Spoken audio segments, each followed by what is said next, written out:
together, they're Steiny and Guru. Yeah. On 95.7 The Game. Yeah, Goo, what's going on, my man? What's up? I thought I wasn't going to get to see you today. I'm glad you're here. And I apologize for hijacking your morning like that. I went back to the dentist to get the crown on, and one of the nerves is still flared up, so they couldn't do it. I got to go back. But I text you, I ain't going to make it. And then they said, hey, you need to come back a couple weeks, let it calm down. All right. You know what? It's good. I'm starting the show today. 925 just hit me with the right cross. Steiny, you're turning into a hot take artist. And I'm actually losing. That's 1-0. Should be. Losing respect for your sports knowledge. People do, okay. I always get the phone. Can I tell you what I do when I get a bad text and see if it's anybody or any teammate? You know, I just cross-check. Hey, listen. So let me get this straight. Yeah. It's a hot take. Okay, listen. And I hate that. Kyle Shanahan is a genius. He's obviously football. Willard was right. Football. They would be lined up for him. Whatever, yeah. Okay. So nobody's questioning Kyle Shanahan's football knowledge. Okay. Or his play calling or his creativeness. And you certainly can't question his pedigree. We know that. Yeah. I'm just saying to me, you cannot definitively say he's a great coach. That is a different thing. I'll give you play call. I'll give you all that stuff. Great coach. Yeah. You're going to don him a great coach, and that's my issue, not with Kyle Shanahan. Kyle Shanahan is going to be who he is, and he is who he is. My issue is Kyle Shanahan has been elevated in the public eye, in the media eye, more so than any coach who would have the same record and same resume as he has. He's coached 5 years. I can't get over the 39 he's under and 43. 500. The first two, great. The first 2 years were garbage. I'll give him that. And he's made 2 out of the last 3. I'll give you all that. You cannot call him a great head coach. He's brilliant. Yeah, but coaching's different. Okay. That's leadership. All right, I'll give you that. And you can look around in Dallas. You know what? I'm going to lay off McCarthy because he's won a Super Bowl, and I don't want to hear, he had Rodgers, but he got some hardware. Kyle's yet to get that hardware. And for a minute, he owned McVay, and McVay's got that hardware. It sounds like you're trying to put a rat on the table, and I don't want to speak for you. How big of a deal do you think it is, Kyle's last name and the lineage that he comes from with his dad? Do you think, because Steiny, the Niners were nothing, and they went to the Super Bowl, and imagine had he punched that ticket and he had that one. Then, I don't know. I recognize, and I keep going back to what Willard and JD said, Steiny, there's not one team that wouldn't be lined up to get his services. Well, there would be some teams. But there's no doubt if Kyle Shanahan were a free agent, he would become a head coach in the NFL pretty quickly. And I think that's the biggest compliment you could give a player. We saw Jimmy. The line's going to be – and it didn't change my opinion on Jimmy. You know what, Steiny? The line wasn't around the corner. Yeah. But I get what you're saying. And here's the thing. And look, I know how the game goes. I'm going to be a Kyle Shanahan hater. I've never heard that one. For what? Because I'm bringing up questions that I would like people to answer to help me figure out what I don't see. And I threw 2 of them out there. This is the most penalized team in the NFL since the start of last year. That's coaching. Yeah. That's coaching. Discipline. Now, I'm not saying he should be fired. Right. But when you say, that can't happen, well, it's happening, and that is part of you as a coach. The 4th down things are another one.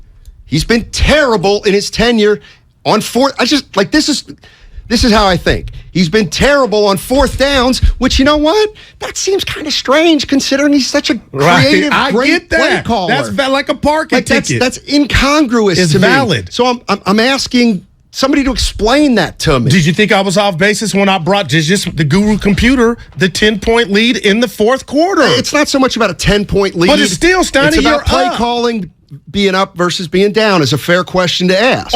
But the bottom line is it cost you wins. It's okay if the team comes back and ties up the game and then you kick the game-winning field goal. There's nothing to see here. But just like last year against the Rams, it's a bigger deal to me that this keeps happening, and it's the same kind of formula that cost you the Super Bowl. Why are your teams whether it's his fault or not that Tartt catches the ball, you're the head coach. You're up 10 in the fourth. We saw that again against the lowly Bears. You're up 10 in the second half, Steiny. So I think there is something to it, and I'm watching it, and we'll see, him overcome it. Oh, you think he will? He'll overcome it? No, we're watching. I got my pad out. I got my pen in my pad. But I will say this, for a badass as he is, and you always... Now, why do you even start with for as badass as he is? Because he took a mess and took him to the Super Bowl. He took a 4-12 team to the Super Bowl and should have Well, it was his own 4-12 team. Okay, but hey, I give you that. But at the bottom line, I'm not going to ignore what he did and who he did it with Garoppolo. So he took Garoppolo gumbo almost to the top of the mountain. And if you want to ask me, Steiny, why I sound bitter or irritated, they won that game against the Chiefs. They should have been celebrating it. You don't blame Shanahan for that. You don't give him. I give him all of it. That's why I'm telling you, Willard and JD, you give him all of it, I'm and you don't watching penalize him as if he lost. So that's and you're kind of, it's funny, but that's true. It's true. You treat him like he's already won a Super Bowl because you don't think blowing it. Oh, like no. You're answering my question. No, Steiny, I told you I got an 8.5 by 11 now, and he's got a file. And there's 3 things in the file, and I just put the Bear loss in the file. I put a rat on the table. I took a rat. So check this out. You just taking said my rat. I don't like it. You just said, yeah, in my mind, too, they won in 2019. Well, that means you're giving Shanahan credit for winning a Super Bowl. He never won. It stops there. That was speak, but I'm telling you, the file's growing. And I'm not the only one saying that. Here's the deal today. I'm really looking forward to today's show. 1 o'clock, Kenny Mayne. He's a big boy. From the What Up Maine podcast. There, you just said it. What up, Maine? 1:30, Matt Sullivan. Okay, who's Matt Sullivan? This is big. He's the writer who penned the story on Steph Curry in the Rolling Stone magazine. So we'll have the author of the Steph Curry article that was in Rolling Stone at 1:30. Just speaking of Steph, the guy next door, the guy you want your daughter to marry, if she ever does get married, it's kind of weird when you think it comes to the daughter about to graduate high school, but Steph is of that ilk. Listen, if right now, Matt Steinmetz, I said put together a Mount Rushmore of iconic athletes currently in all sports. Okay. LeBron and Steph are 2 of mine. Okay. They don't, normally you got to, hey, Guru, it's Pac or Biggie, or it's blah, blah, blah. It's both of these guys are iconic. Back to the Niners. Matt Sullivan. Yeah. That was a hell of an article, man. He's in a comfort. I don't want to make this about me. What the hell have I said that's a hot take? What? I never said Kyle's a bad coach. He's a great football mind. And you didn't say fire him. Of course not. Right. That's how people hear it. I'm not saying he's a doofus. I'm trying to think back to what Monday. But he also ain't on a pedestal with Bill Walsh. And I just feel like that's where fans, not everybody, but he's gotten a benefit of the doubt. I would love, and Willard JD said it, and I'm gonna quit saying their name, Steiny. I want to live in a world that a reporter asked him that question. Did you think about putting Jimmy in? Because you're right, it probably would have did him more good than people. Oh, what are you? He could have just put it right there. Hey, this is Trey's our quarterback for umpteen weeks. Well, you got to get him. You got to get him on the record. Yeah, you got to get him on the record. Yeah, and the reason you have to get him on the record because if he dismisses the question as dumb, inane, hit the pike, beat it, which he probably will. Michael Jackson. That then at least establishes a baseline that it was preposterous to ask that question in week 1 so that if they lose in Seattle, okay, and then something happens and he makes a quarterback change, it's like, well, you didn't stick with him.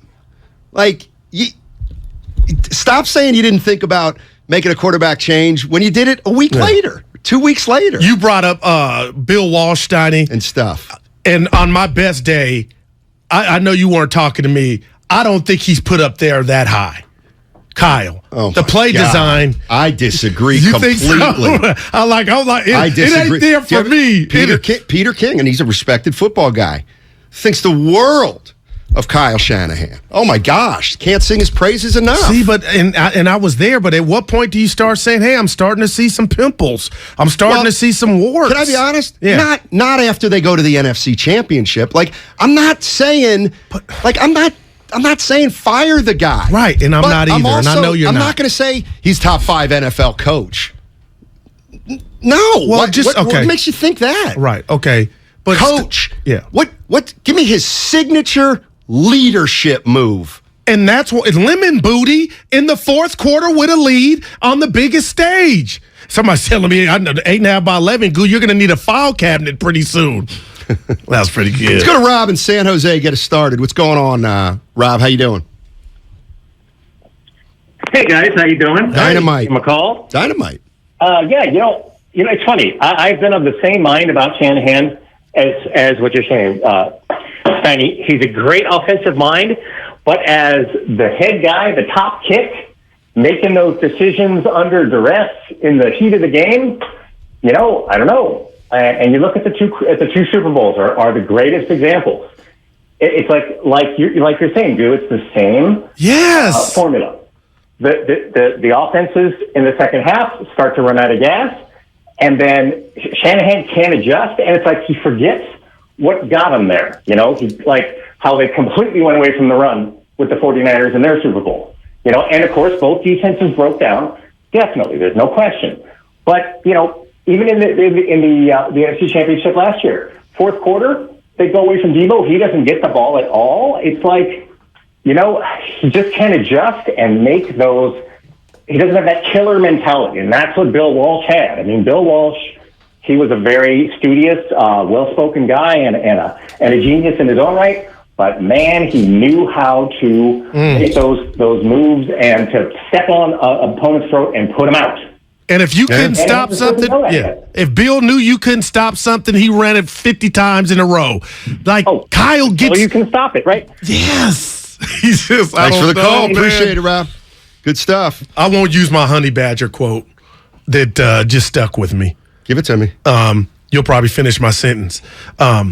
He wanted to send Kyle a gift basket in the 2019 Super Bowl every time they passed because the Chiefs could not stop the Niners from running, and yet you had Jimmy getting slapped in the face by the defensive line of the Chiefs because you were trying to throw when you didn't have to. Just keep handing off, dog. From the Comcast Business text line, Steiny named 5 coaches that are better than Kyle Shanahan. Belichick, Carroll, McVay, Tomlin, Andy Reid, John Harbaugh. That's 6. Damn. And that's just what I came up with. And I'm not mad at any one of those. I'm not mad at any one of those you just said. Listen. He can coach my team, though, right? But I'm just telling you, I'm just asking questions here. Yeah. If you're so offended, give me the answers. Give me the answers. If Kyle Shanahan's a great coach, why can't they convert a 4th down? If Kyle Shanahan's such a great coach, why did he lead the league in penalties since the start of last year? You think he's doing too much? Do you think maybe it's too much on his plate? That's what I don't. Like, I can't answer that. Like, I don't pretend to know that. I'm just asking questions about the guy. All right, I'll just threw that up. I posted. Polo's in Redwood City. What's going on, Polo? How you doing, buddy? Nothing much. Just sitting here taking all what you guys saying. Hey, I'm about to throw some shots out. Throwing some shots out of the offensive line. It seemed like we came past block, even though it's only the first game. But we can run block pretty good. So I'm demanding something from Trent Williams to gather his offensive line up. And, hey, look at a couple of my videos of me playing football and get some type of toughness or something. And another thing, I think we need a receiver, a vet receiver to help out Brandon Ayuk and everybody. And one more shot. I'm throwing a shot at Kittle. If this man can't stay healthy, it got to be the next man, and that's Wello, whatever his name is, because he's always there making the good catches and whatnot when he's called upon. And, another thing, if Kittle can't stay healthy, get rid of him. I'm sorry, because y'all getting rid of Jimmy G. He can't stay healthy, but he's performing though. Appreciate the call. We didn't talk about Trent, who didn't, along with other people. Trent Williams? Yeah, yesterday. He didn't have his best game Sunday. And, we 99 on Madden. You kind of expect. I don't know. Had a false start. Things happened. It was a wet track. No, it wasn't. You know what it was? My favorite word. It was a monsoon. Apparently it wasn't a monsoon until the fourth quarter. Yeah. So I'm just fascinated. I'm fascinated. Like, okay. I have no opinion of Kyle Shanahan. Well, you do. I think he's overrated to bits, Donnie. Right, but that's not really about Shanahan. That's about the people who overrate him. Yeah. Let me, is this preposterous to bring up? All right. Like, here's, I think, where people will be like, Steiny, you're stirring the pot. No, I'm not stirring the pot. But I find something very interesting. Can I tell you? I would love to. Okay, so the San Francisco 49ers are going to start a second-year quarterback. They bring back Jimmy Garoppolo, which the league and the past players in the league, to a man, all acknowledge that's kind of weird, strange, tough, risky, unconventional, this, that, and the other thing. Okay, so we've got a quarterback. You know who the quarterback coach is? Brian Greasy. Oh, yeah. He has never coached on any level in his entire life. Now, he's obviously... He played the game, the positions. He did all those things. All those things. And I'm not here to denigrate Brian Greasy. I'm just saying he's got no coaching resume, and he's the quarterback coach of one of the most delicate situations, I'm going to say it, in the history of the NFL. I'm just asking. Yeah, no, right. I'm not making any judgment on anybody. Is that an unfair question to ask? No, and I hadn't had it. To me, Could it's not I go from point A to point B and be like, wow, it's pretty gutsy of Kyle to hire a guy with no experience. In my world, Steiny, I don't think it's gutsy because forget the coaching. He played. Okay. But that's forget fair. What level he played the position. Okay, so I don't think that's Okay, so you got a quarterback who started 2 games in his career working with a guy who's never coached before. And I don't care if the guy you had him working with was Joe Montana. Okay. You can't change the rat on the table, which is the fact that the quarterback we're trying to fix and turn into the bionic man or be the best version of himself is R-A-W, Eddie Murphy, raw. Yeah. Like, nobody can change that, Steiny. Yeah. Like, if the Greasy thing, I totally forgot, but he played it, though. Yeah, great. Yeah, he's a player. And I'm not denigrating him. I'm not denigrating Brian Greasy at all.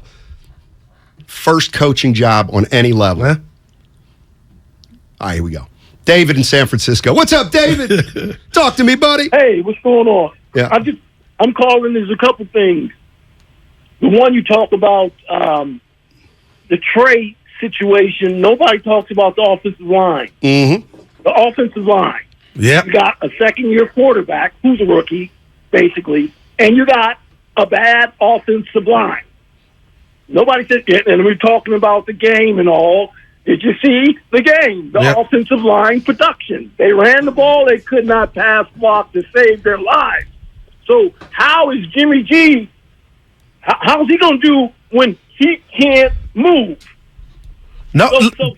Somehow Jimmy G's going to do a better job. I never said. Has he been a better quarterback when they're moving the pocket and he doesn't have time? That was great. I want to ask him. I don't know if we still got him this question that started our 15-round fight Monday, Steiny.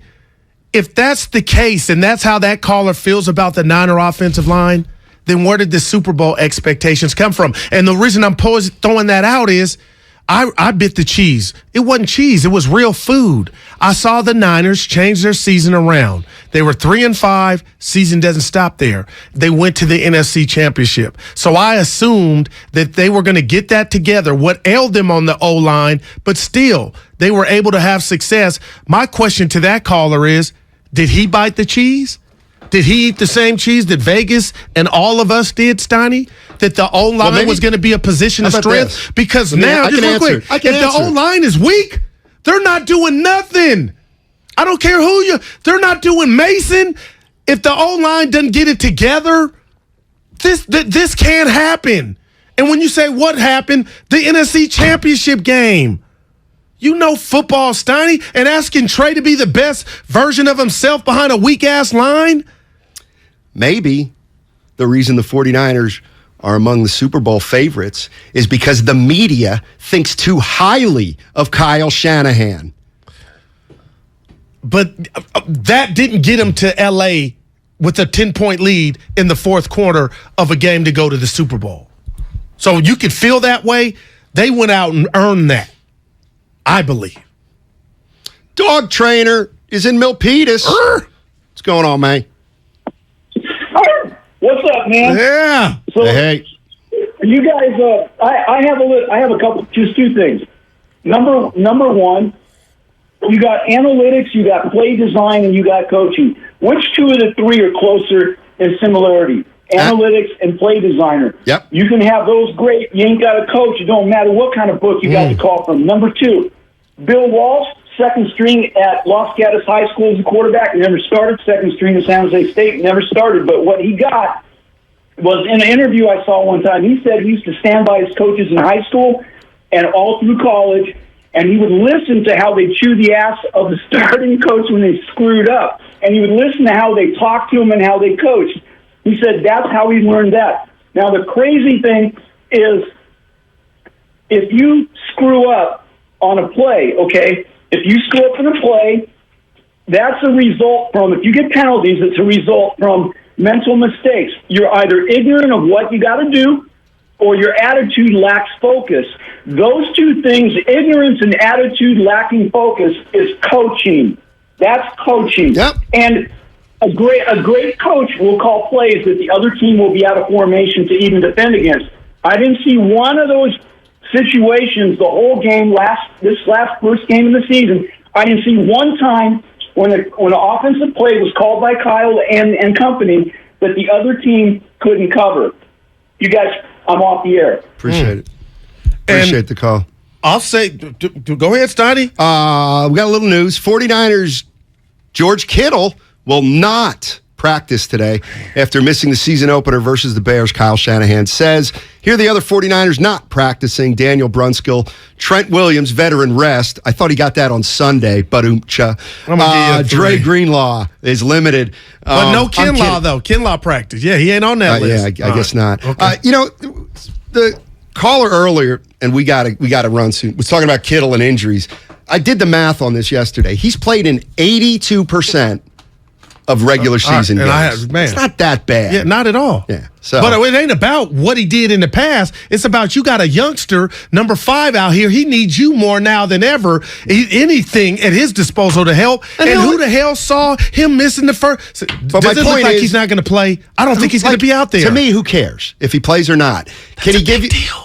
Right, but can he give you 80% of games this year? If he does, fine. So he's getting him out the way. He's not injury prone. Yeah. Now, if he misses half the season this year, might be a different story. But George Kittle, for the record, has played in 82% of the San Francisco 49ers regular season games. He's played in all their playoff games. So when people say he's injury prone, I don't know. I don't think so.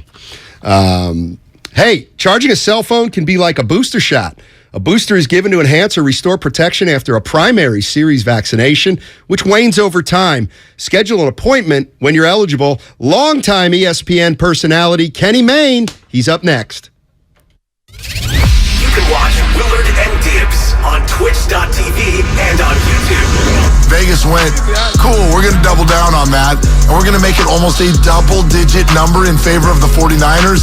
They're telling you that they think something you just saw isn't real. Right. That's what they're telling you. And I believe them. This is the Bay Area's sports station, 95.7 The Game. Hey, Becky, what about this beat for your next song? It's cool, but I'm into faster stuff lately. Like Xfinity that gives me beyond gig speeds. Got it. What about this then? It sounds powerful, just like Xfinity. Because its supersonic Wi-Fi has 3 times the bandwidth, you can connect hundreds of devices at once. That's what I call power. Unbeatable internet from Xfinity. Made to do anything so you can do anything.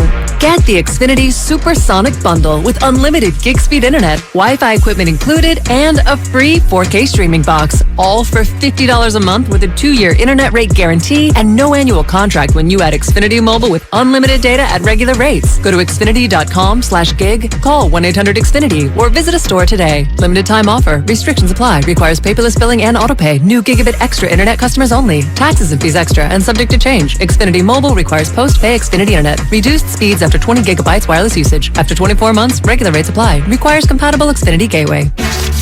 It's the bottom of the 9th, the game's on the line, and your small business needs a loan fast. What's your move? Go to OnDeck.com, America's largest online small business lender. With OnDeck, you can apply in minutes, and if approved, get your funds as soon as the same day. Go to OnDeck.com. Your loan is on deck.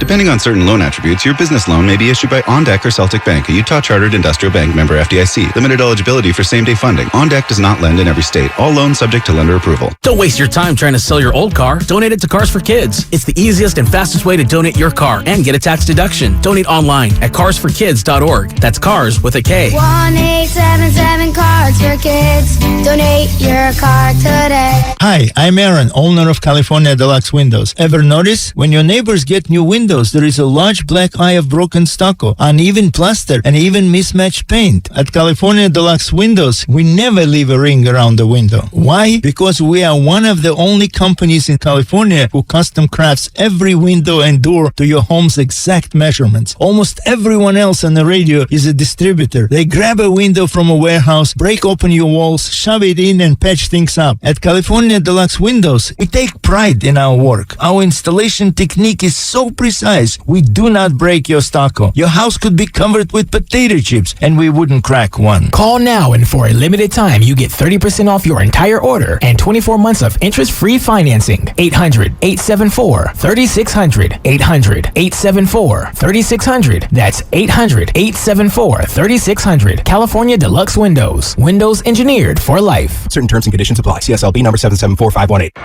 So is this the line for Dragon's Maze? Wow, the line is really long. We'll meet up later. How long will you wait? As long as it takes. So you guys are only going to do this one ride all day? It won't be that long. Probably. Mom, can you get us food? Wait, are they cutting? Caleb, food is so far away. Should I say something? Daddy, pick me up. Mom! Hey, there's a line here. Daddy, swing me. That's like 20 people. Oh my God. One person holds the line for 20 people? This is bull. Don't go there. Go on a real vacation. Go RVing. Learn more at GoRVing.com. Hey, I'm Andy. And every morning I wake up thinking about shaving. When I started Harry's almost a decade ago, the shaving industry was a mess. Flashy, overpriced razors as far as the eye could see. I just wanted a great shave at a fair price. Too much to ask? I didn't think so. And that's why I started Harry's. 10 years and 20 million Harry's customers later, we're still obsessed with giving you a quality shave experience. Sharper blades, a better lubricating strip, and making our handle grippy in all the right places. All upgrades based on your feedback. And it all comes at a great price. Seriously, as low as $2 per cartridge. These days, my mornings are a little bit different. Morning, girls. But I still wake up thinking about shaving. Our starter set has everything you need for a close, comfortable shave. 5-blade German-engineered razor, weighted handle, and shave gel. Get yours now for just $3 with free shipping, backed by our quality guarantee. Just go to harrys.com now and enter code FRIEND at checkout. That's harrys.com, code FRIEND. Starting Stronger starts at AutoZone, where they've got battery solutions in the form of free battery testing, free battery charging, and replacement batteries that fit your needs. That's what makes them America's #1 battery destination. Get in the zone. AutoZone. Gorgeous gaming, stunning streams, unbelievable bandwidth. It's another Lifestyles of Gagillionaires. Meet the AT&T Fiber customers winning at life with hyper gig speeds. Meet Gagillionaire Terry. While his love of streaming horror movies has him constantly on the edge of his seat, his internet bill won't give him a scare. Oh, don't go in there. I'm telling you. Because since Terry upgraded to AT&T Fiber with hyper gig speeds, he doesn't worry about data caps or equipment fees. Come on, man. The door's open for a reason. And best yet, he also doesn't stress about a price increase at 12 months, because with the amazing Gagillionaire lifestyle comes an exquisite sense of tranquility. most of the time. Live like a gagillionaire. Get straightforward pricing with AT&T Fiber. Internet that upgrades everything. No data caps, no equipment fees, and no price increase in 12 months. Limited availability in select areas. Visit att.com/hypergig for details. You're listening to 95.7 The Game, KGMC FM at HD1 San Francisco. Always live on the free Odyssey app.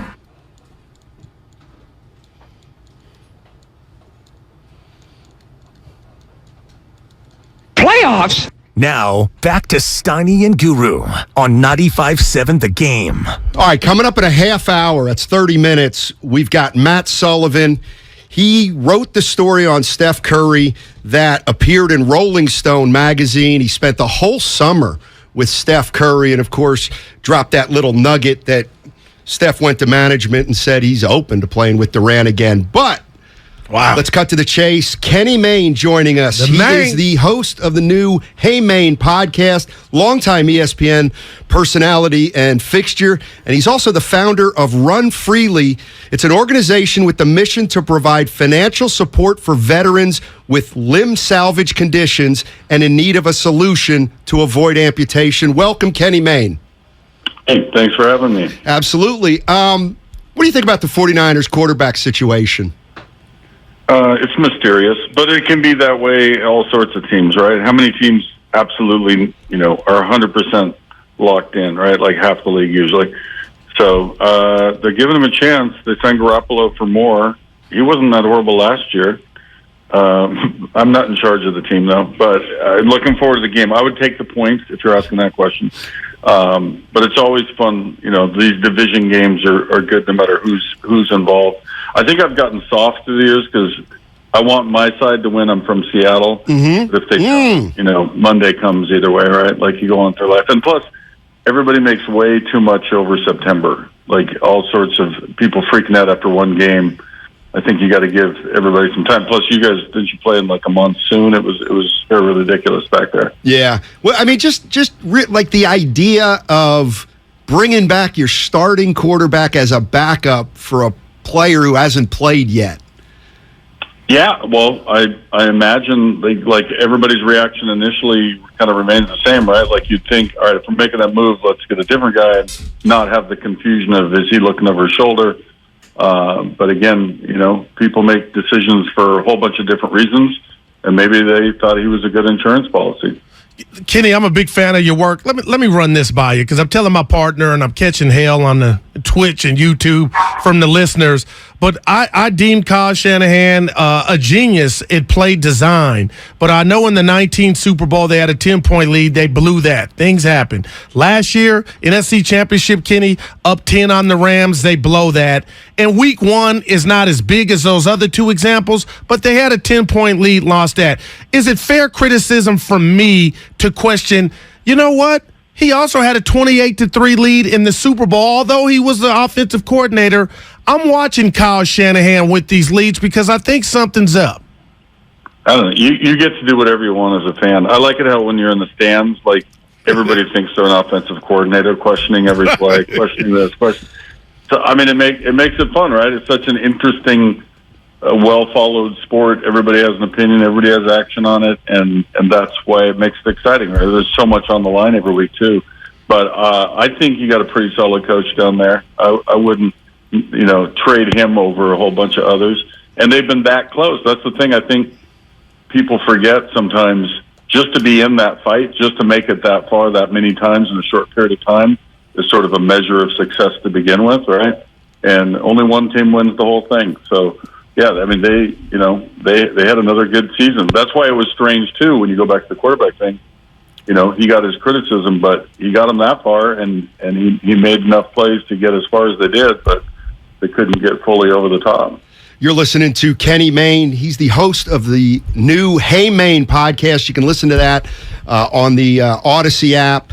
And let me ask you this. As somebody who's, obviously down in the Bay Area, and you said yourself you're a Seattle guy, why did Seattle boo Russell Wilson? Oh.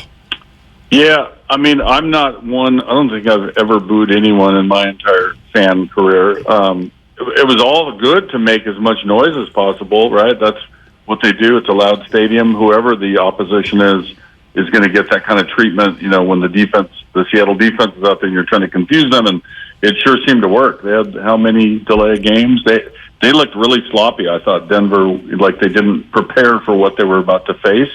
Everybody knows when you go to Seattle, you have to have some silent counts and hand claps and other things to adjust. But the plays were seemingly coming in so late that they barely had time to adjust coming up the line. It was always a hurry. They had a few other plays that were, kind of shaky. They fumbled twice near the goal line. They didn't look as tight as I would have expected. But I still think Denver is going to be good, and Russell's going to have a big season. He was just slightly off. Like some of his deep balls weren't what I've seen historically. I watched him for 10 years up there. That's one of the things he does best, and everything seemed to be just an inch or two off from what was expected. And Seattle played well enough to hold him off. The very end of the game was talking about coaching decisions. I think I would have elected to give your $250 million quarterback the ball with 5 yards. He'd thrown for 300 something. It wasn't like he was having a totally off night. Let him try to get the first down, move it 10 yards closer, and he's probably going to make the field goal. Yeah, Kenny, I think that I told my partner one of the worst coaching debuts I've seen in a long time. Kenny, I got something I want to run by you because I'm a gambler. I watch football, college football all Saturday, and I'm just blown away at how some of these young kids can't make the extra point. Then I watched the NFL Week 1. It was just incredible. I don't know what was going on just with the field goals. But my thing is, the extra point to me, Kenny, is not exciting. You got these guys risking their neck and chest, 80-yard drives to get in the end zone, and here comes little Petey, and he can't make the extra point, game over. Would you be against NFL? You get a touchdown, it's 7 points. We still keep the field goal? Because I'm trying to lobby that. Kenny, help me out. Well, in the old days, it was completely automatic, right? I forget what the exact percentage was, but it was high 90s, and then they were like, all right, that's stupid. Let's move it back and make it more of a challenge. And since they did that a few years ago, it clearly has had the effect I guess they wanted to make it more of a challenge. I don't know. It's we've been playing that way forever. I don't know that we necessarily toss it out. I think it's tough enough from there, and kicking is hard. When you look and think, all these things we think should be easy, right? Fly balls should be caught in the outfield. You ever stand in the Major League outfield and try to catch a fly ball? It looks like a little pea in the sky, and the field's like 10 times bigger than your men's softball league. So all of it is difficult, and that's why they play, right? All these different challenges, you have to succeed if you're going to prevail in the game. Kenny Mayne, he's the host of Odyssey Podcast. Hey, Mayne, tell us about it. When can we listen, and what's your goal, and how's it going so far? You can listen anytime you want because it's out there. H-E-Y, like Hey Mayne, M-A-Y-N-E. I had a longer title. It was Kenny Mayne Talks to Famous People, but they thought that's in parentheses. That's the parenthetical to it. But Gretchen, my wife, said you got to have something that people might remember. Odyssey came to me a while back, and we talked about what it might be, and it ended up being, how it turned out is about what I predicted. Like, I kind of had a list of people I know that have succeeded in their various arts, and Bill Walton did it. Aubrey Plaza, the actor, was on. Christopher Guest, Chris Berman was the first one. So we were really happy with all the folks who agreed to join in, and now we're working on kind of the next batch. So we're taking like a month to collect some more interviews and put them out in the middle of October, I hope. So it's been fun. Hey, Kenny, I want to ask you kind of random question, but your initial thoughts when you heard Tatis was going to be suspended for the year. I'm not a Padre fan. I'm a baseball fan, and I just feel like we all lost out not seeing Machado, Soto, and Tatis in the lineup together, and the Padres look like they're going to make it, kind of holding on, but that bothered me like I was a real fan. What were your thoughts on that suspension? I think I had the same reaction. He's been so fun to watch. Yes. Good energy to the game, and even if you weren't a fan of that team, when you got to see him in the highlights, he has that style and obviously all the talent. So I was just kind of sad that, if proven true, that that's what he did. Like that was, I thought we were past that, but hopefully, he gets his chance to come back and try it again. But it was a huge loss and unexpected too. I didn't see that coming. I didn't see that as a suspicion either. Kenny, good luck with the podcast, although it seems like it's off to a great start. Thank you so much for joining us. All right. Thanks for having me. All right. Kenny Mayne, The Hey Maine podcast. You can hear it on the Odyssey app. What up, man? What's up? What? Dude. You're smiling. I didn't do anything foul there. Yeah. Did you got a whistle? So what's the infraction? Let me. Yeah. You know, we need a sound effect of like a shower curtain going across where you pull the shades up. I can on hear the it show. right now. So usually when we're doing interviews, Guru and I go back and forth. You bet 2 or 3 questions each, and if we want to ask 2 questions in a row, we put up our little hands like just another little question. Yeah. And so when I look at Goo, if he has the fingers up, that means he wants one more question. Gotcha. So you had the fingers up, right? For the last question, right? Last question for Kenny May. Yeah. Fernando Tatis? Dude, the hell does that have to do with anything? That's the Guru computer style. I mean, I'm just looking at we lost. The baseball players. Nobody cares. Are upon us. I cannot believe nobody cares about Tatis. We got so excited. Oh my God, the that Giants Soto stink. was going to be a Padre. The Giants stink, and Tatis is out of everybody's minds because he hasn't played all year. He's not, Steiny, and it's not going to. And he's from Seattle. Yeah, but still.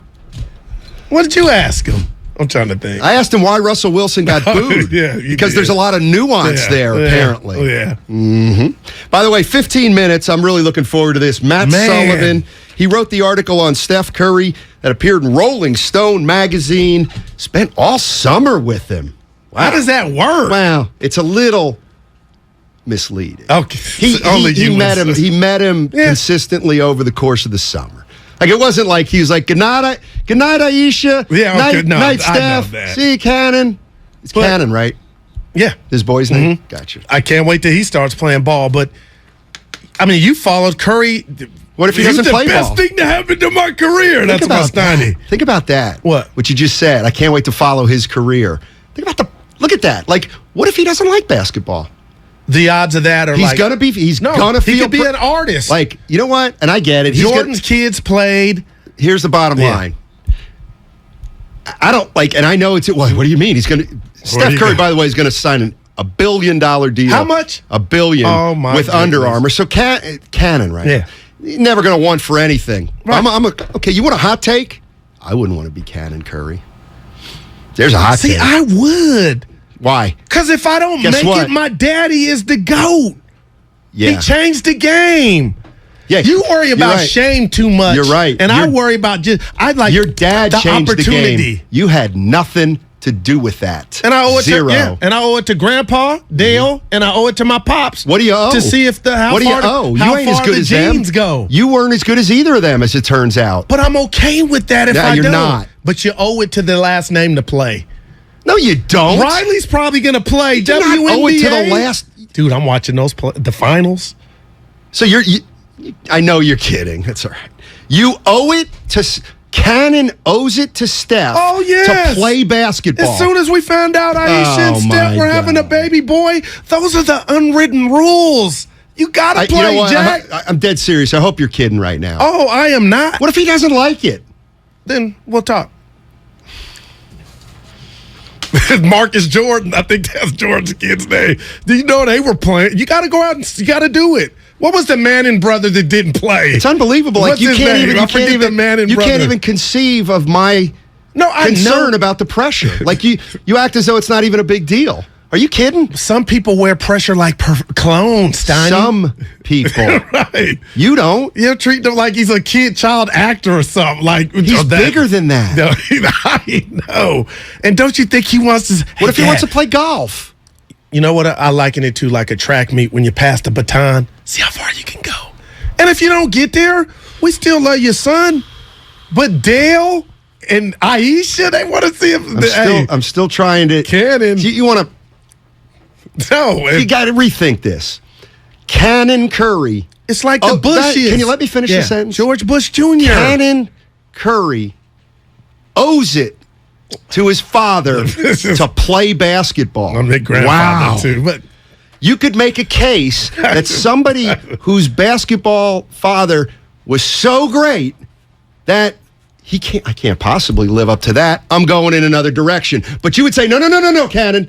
You must play basketball. Not a. Hey, we roll the ball out, sign him up for CYO. Curry didn't run from Dale. Well, if people are different. Yeah. But also, Dell wasn't considered one of the top 5 greatest players or top 10 greatest players. Well, how about Bronny? They didn't force him to play. I'm saying the same thing. I don't think gravitate. And now they got I wouldn't want to be him. I wouldn't want to be Bronny. No, that I get. I would. Well, that was my original statement. No, I would, Steiny.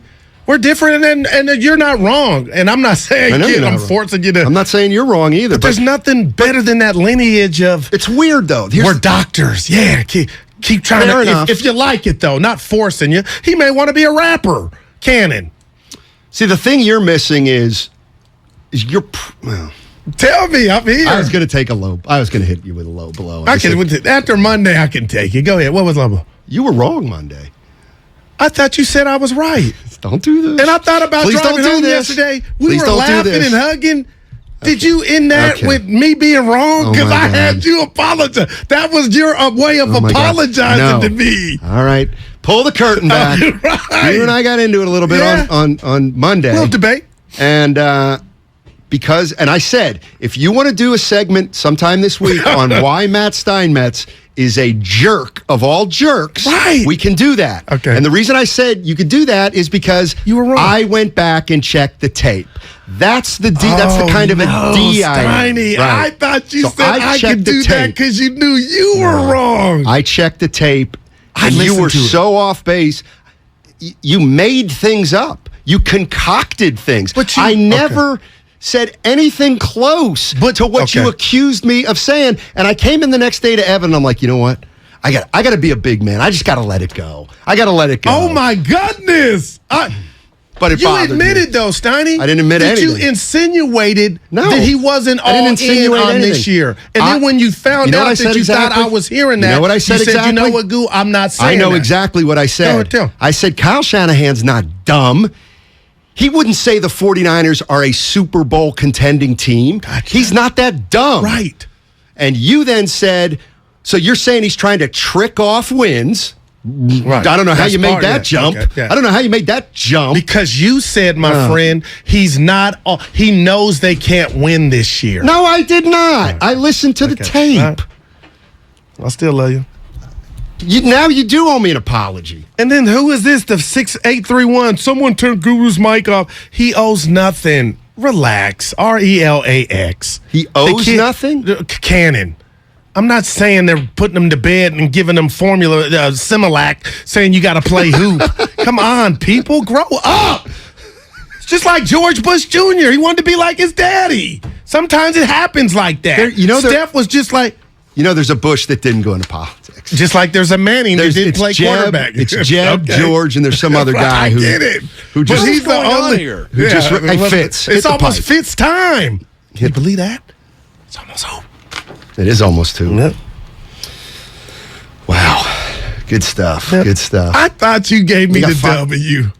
Hell no. Life is amazing. When you said you could do the 30 minutes of Steiny, you're a jerk. And by the way, quit being fixated on the number 10 and just talk. It's got nothing to do with the specific number 10.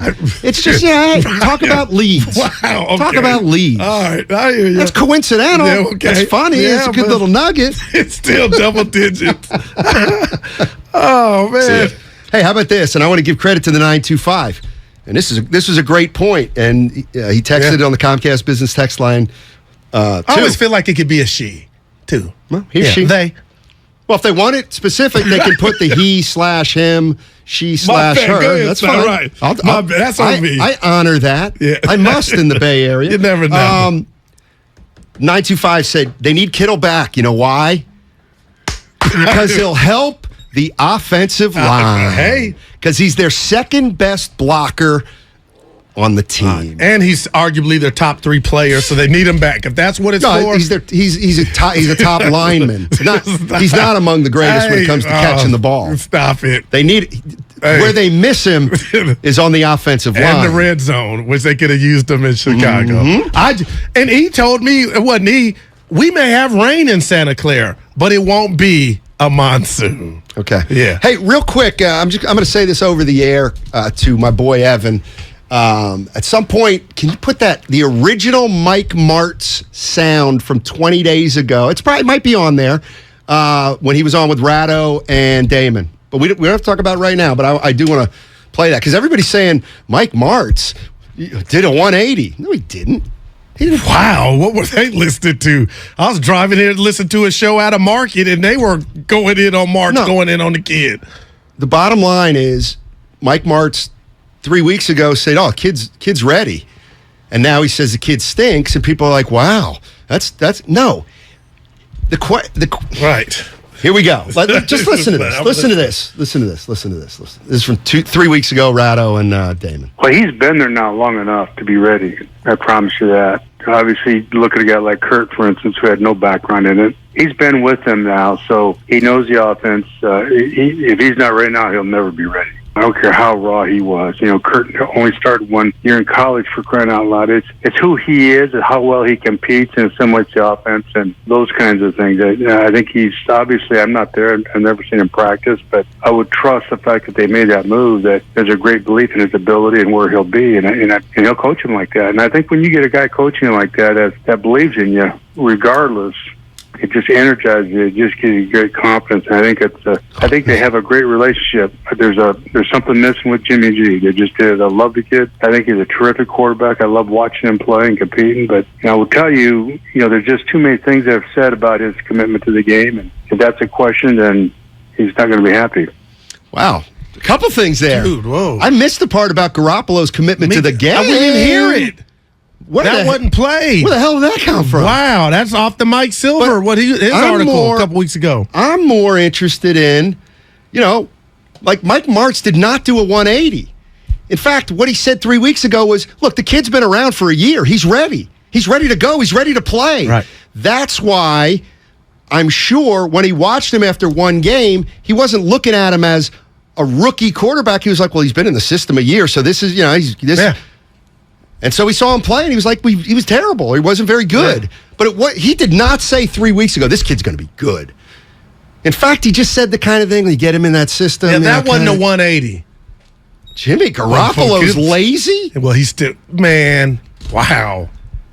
He's played in the Super Bowl and 2 NFC I'm not going to play the games. Mike Martz ripping Trey Lance, because we all know. Yeah. I'm excited again to watch the Niners battle Seattle, but I can't wait to see more of Trey, Steiny. Yeah, it's gonna be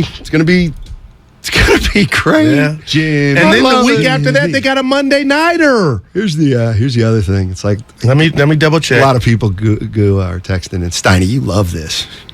Effing right. No, somebody texted me. I got the memory of a goldfish. Do you realize that we're hosting a sports talk radio show in San Francisco? Business text line. Yeah. In San Francisco. And they have one of the most unique quarterback situations entering the year. And I'm going to go ahead and say it. Maybe that the NFL's ever seen. I mean, you are right. We've already established, for anybody saying, hey, there's nothing to see here, you all can hit the pipe. Yeah. Because it may work, it may not. Everything. It may be genius, it may not work. But this is different. That's why, dude, we're blessed. You don't like when I use the line. I just used it when we had our little presentation about I go to bed smiling. We are blessed to do what we do. And now this is the biggest story in the NFL, Steiny. Of course. I said it was going to be. I didn't know Jimmy was coming back when I said it. What would you think if because I came in today and everything, and here's just kind of what I thought. But Kyle Shanahan, gotten himself into a little pickle. Yeah. Do you agree? Or is that is that an overstatement? No, it's a pickle. And it's going to be a deal pickle if he has to make a change. Because I'm going to know, okay, even if Trey needs some time, I'm smart enough to know you can't say he's a bust. You just can't. You're not going to be able to say that for years. The foolish move to me was forget Trey.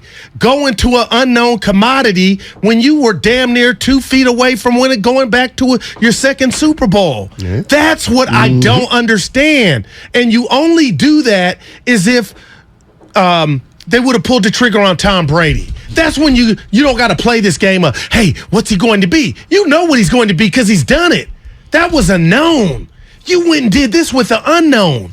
So now is Warner going to be mad? Is Kittle going to be looking around like, why did you do this on our watch when we're trying to punch that ticket? That's what makes this so fascinating. Yeah. Watch that beard. It's going to be like Obama. That gray. All right, don't go anywhere. I've been looking forward to this one all week. We've got Matt Sullivan. He's a writer for Rolling Stone. He wrote the cover story on Steph Curry, spent the summer with him. He is the author who got the quote about Steph wanting Kevin Durant back. Don't go anywhere on 95.7 The Game. Today, 49ers safety Talanoa Hufanga joins Damon and Ratto after his breakout game. Bears bring only 4. Fields given time. He gets picked off by Hufanga.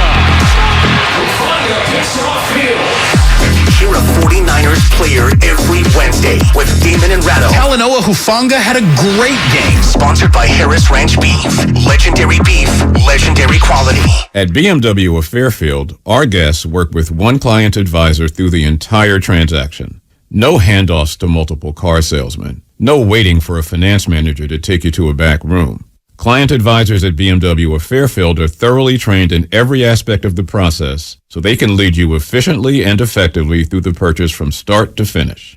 There is a better way. Experience it for yourself at BMW of Fairfield. One price, one person, 1 hour. Bart is turning 50 and we'd love to celebrate with you. Get 50% off your ride in honor of Bart's 50 years of service to the Bay Area when you pay with Clipper. That's 50% off Clipper Bart fares for the entire month of September. Add Clipper to your digital wallet for free. If you're eligible for other Clipper discounts like youth or senior fares, you get to take an additional 50% off those too. Details at bart.gov/50 years. That's bart.gov/50 years. Celebrate Bart's 50 years of service with us this September. Let's go. If you owe back taxes to the IRS, have unfiled returns, or are worried about an audit, the IRS is hiring 87,000 new agents to address these very issues. That means if you need to get your tax problems resolved, now is the time to get started. I'm tax attorney Robert Goldstein, and my firm specializes in helping individuals and small businesses resolve their tax problems. We work to stop IRS and state seizures. We may be able to settle your tax debt for pennies on the dollar with an offer in compromise. We prepare your past due returns, even if you have no records, and represent you before the IRS and state in an audit. At the law offices of Robert Goldstein, the consultation is always free, and we have offices located throughout the Bay Area.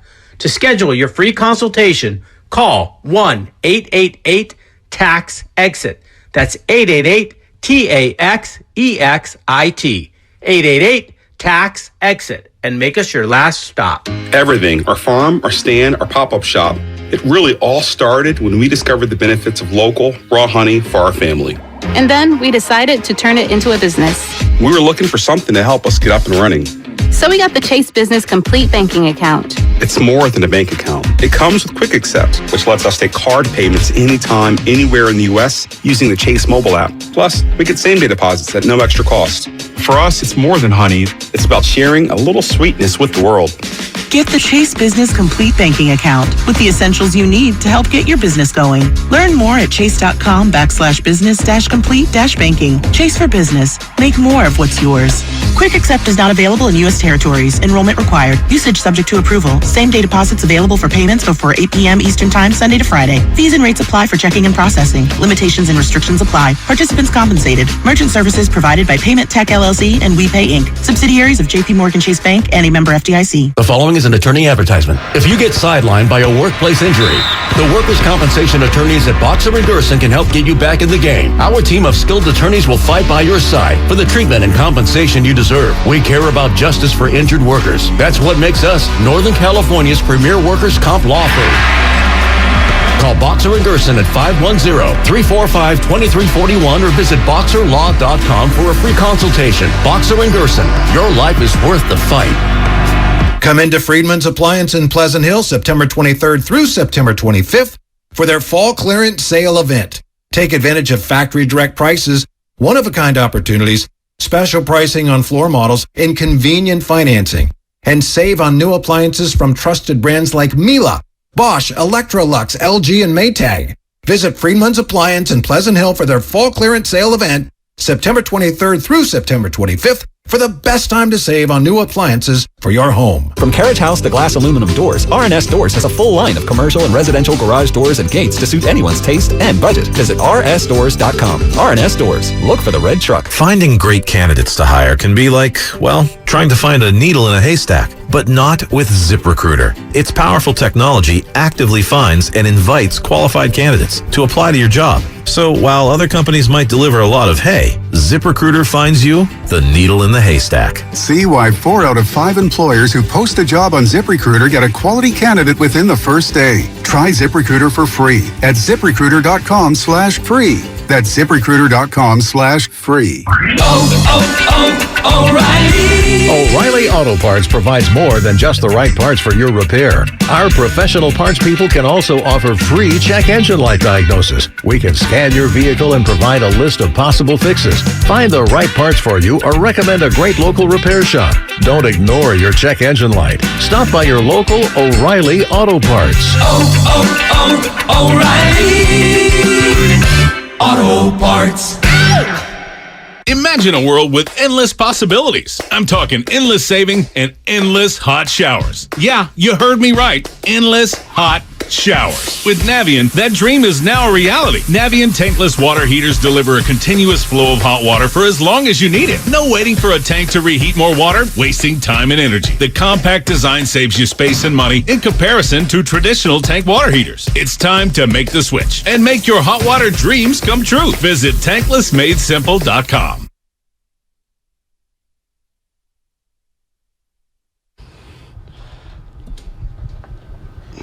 Now, back to Steiny and Guru on 95.7 The Game. All right, I've been looking forward to this all week. I'd like to introduce Matt Sullivan. He's a writer for Rolling Stone. He wrote the cover story on Stephen Curry in the recent edition. And, we're a sports talk radio show, obviously, Matt. And I just got to ask you about the one of the big things in this story. When Kevin Durant made his trade request, the Warriors were said to be interested. There was a lot of people in the Bay Area saying, quit talking about it. There's nothing to it. You guys must need something to talk about. But you wrote that Steph Curry actually sat down with Warriors management to discuss it. Can you please explain more?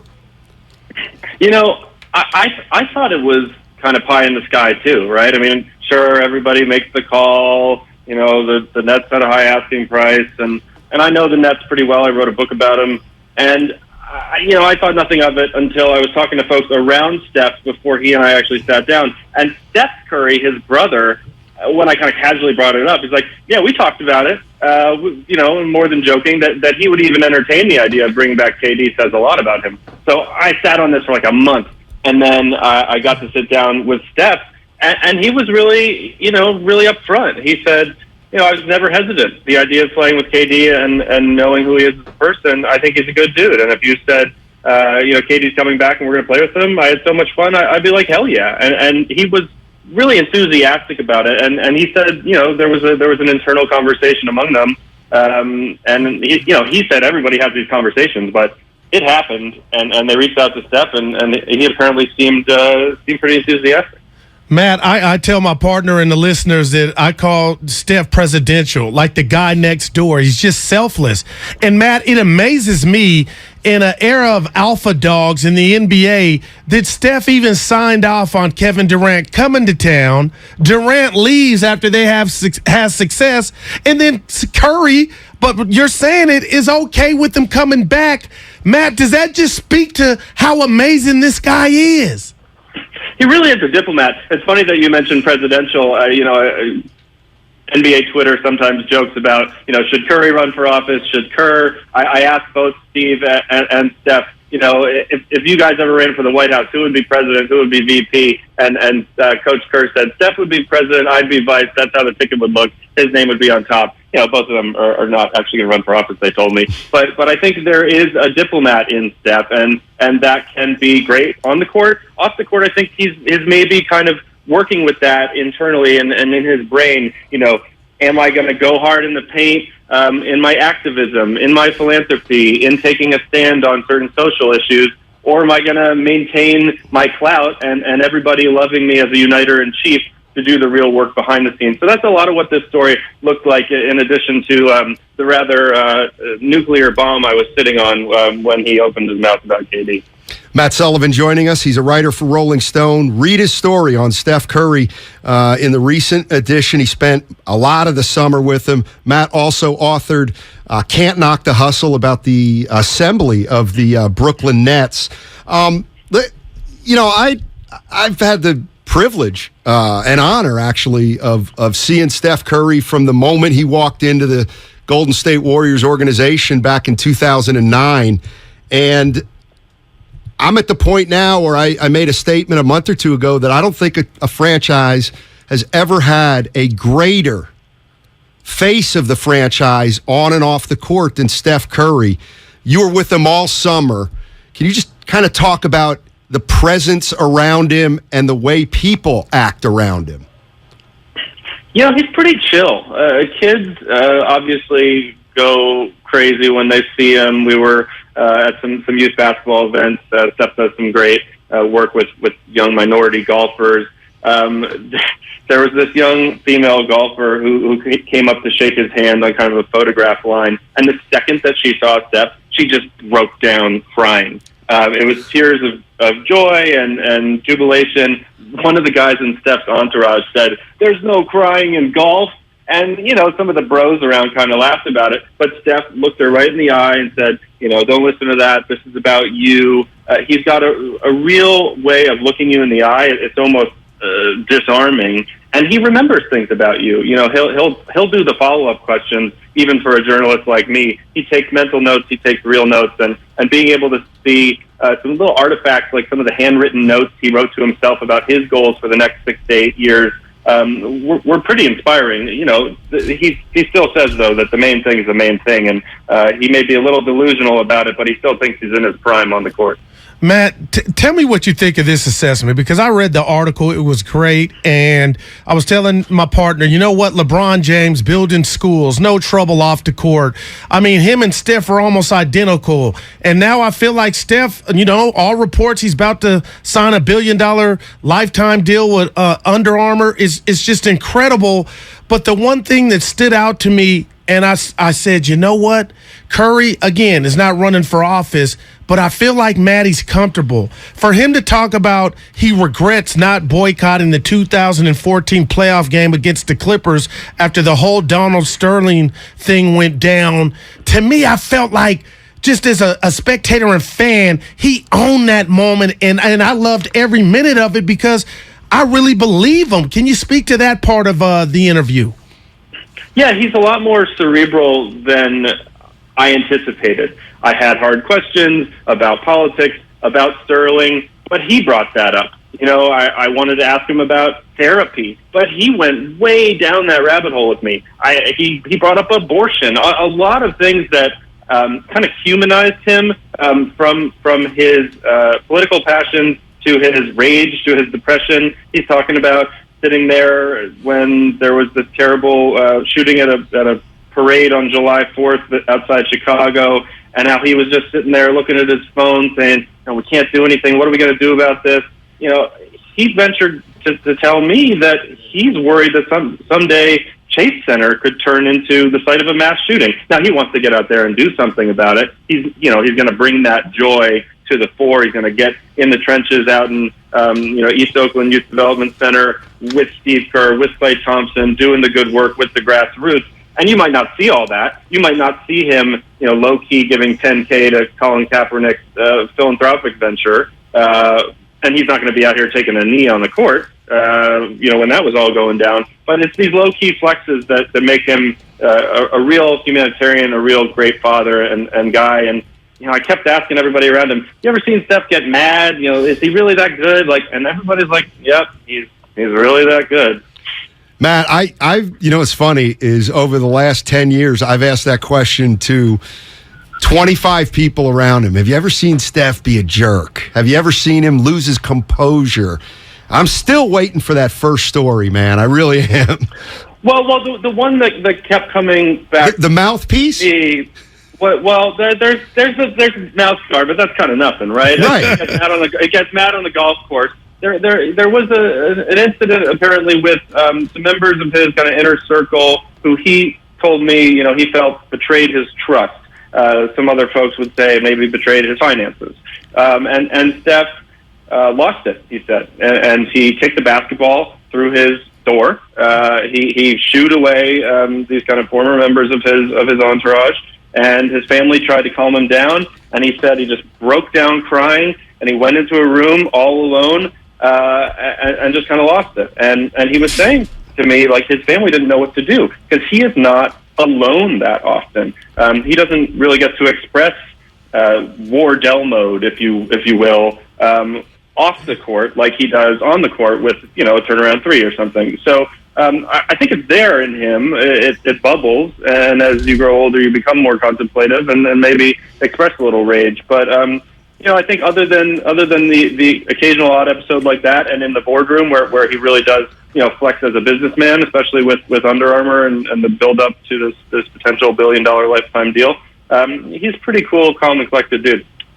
Matt, let me ask you about you before we let you go here. In the courtship of getting Steph, if you don't mind, how did this all come about, and how long did it take, and when did you know? You know what? I'm about to do this thing. I'm about to pull it off and talk to the chef. Well, I've been writing about a lot of these off the court issues since I was a Bleacher Report and wrote this book, Can't Knock the Hustle, on the Brooklyn Nets, but also some of the ideas of power and influence across the league. And so, literally the day after the Dubs won it all, the editor-in-chief of Rolling Stone says, I want to put Steph on the cover about his activism. How do we do it? I hit up Steph's team that Friday night, and they were excited about it. I think it's a new audience for him to show off some of his philanthropic ventures, his humanitarianism, and we had to wait a month to fit in his schedule, and we found a bunch of holes to fill and sit down on the run, on the move, at a restaurant, everywhere we could on the golf course, everywhere we could hang out, we did. But it took me a month to meet up with him. So I got to talk with everybody in his inner circle and really ask them, what should I ask Steph? What's not out there that he might want to let out there? And so I got a lot of these stories kind of on the low, and my deal with people was, okay, like, if he wants to go there, we'll put it on the record. And so they spilled a little tea, and then he was up for anything. He answered every question. He was an open book, and I think it helps you see the unvarnished side of him.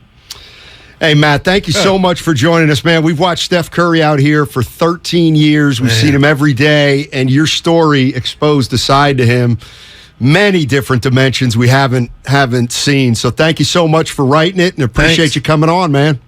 Appreciate you guys. Have a good one. Yeah. Wow. Who's your inner circle? You got with Dana? Yeah. Now I would say me, not me. I'm your work inner circle, yeah. But damn, man, it's a big deal for him. He said it took some time to get the gig, and I got the chef. Pretty incredible.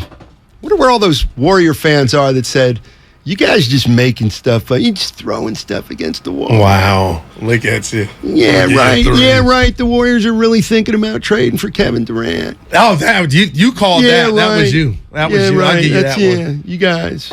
Steph Curry went in Why front didn't office. it happen? Well, Steph Curry went into their front office and said, listen, man, I got no problem if you bring Kevin Durant back. And it would have been cheaper than if you go back. Right. But the Warriors wanted to include either Draymond or Clay, and Nets are like, we don't want to do those guys. Wow. I do think so. I should say that's what I believe. I really do. And this dude's at the top of his game still at 34. Well, that was the other little line that he threw in there, and I'm sure he's got it to back up, was, he said he might be delusional, but he still thinks he's in his prime. So that tells me that Matt Sullivan had conversations with Steph about that, and Steph believes it. Man. So that's some good news. And then what about the bad night he had, where he kicked the ball through the...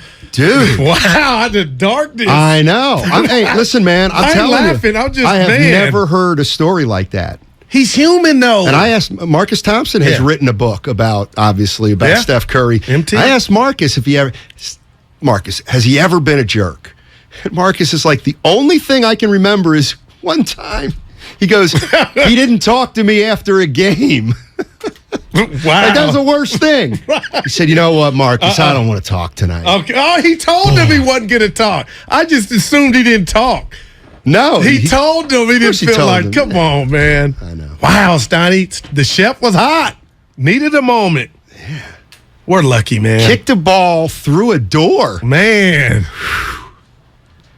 Head case. The chef. No, but the other part of the story is he clearly beat himself up about it for a while. Man, great stuff from Matt Sullivan. Real good stuff. Let's get back to the Niners because they're fun. They're fun to talk about. So a lot of times I was thinking, how do you phrase? Let me just here's how I'm going to start the conversation. And I'm going to be a little provocative here. 888-957-9570. If you want to jump in the conversation. Let me ask you a question. When the 49ers I love it. made the big trade, trading 2 first-rounders to move up 9 spots. Okay. I just feel like it's 9 spots in the draft to number 3. All right? Do you think at that point in late March, they knew who they were drafting? I honestly don't. Okay. You want to ask me why? I won't go on a tangent. That's fine. I don't believe all the big boys got it wrong. Remember when it was supposed to be Mac Jones? I don't think it was we're doing this for Trey Lance. I just don't think there's enough data or film for Kyle to marry himself to that. I could totally be wrong, but you asked me a question, and the big boys and all those reports, and I go with the owner on Twitter. Okay. With the day of something was up. So they didn't know on March, I think it was 26th, who they were going to draft, and I think John Lynch, for whatever it's worth, on draft night, I think he told a story about how, as it steamrolled, Trey came to the 4. All right? Gotcha. But at that point, they didn't know who they were going to draft. How do you give up 2 first-round picks to move up 9 spots, but you don't know? There's nobody that's caught your eye yet. You know you want a quarterback. There's 3 quarterbacks that are going to be left from the 5. You know that. You know Lawrence is going 1. In late March, it was Fields and Wilson. Yeah. Wilson Fields. Right.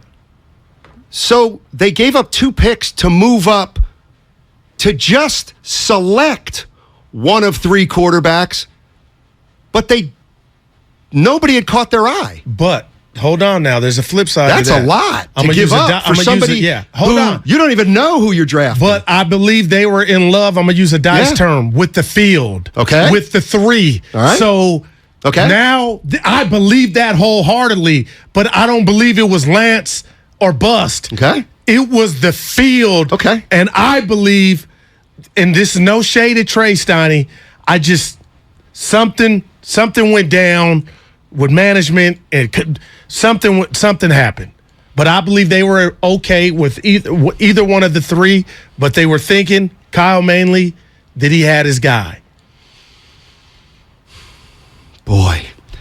The way Twitter went off when they thought Mac Jones was going to be the Niners pick. And you could say, Guru, that's the stupidest thing I ever heard. And then the owner comes out of his hole and nobody heard from him. And he's tweeting, he's reading the reaction, the room. And I just feel like in my world, somehow that has something to do with the change. And here we are. Because here's the way, and this is kind of the old writer in me.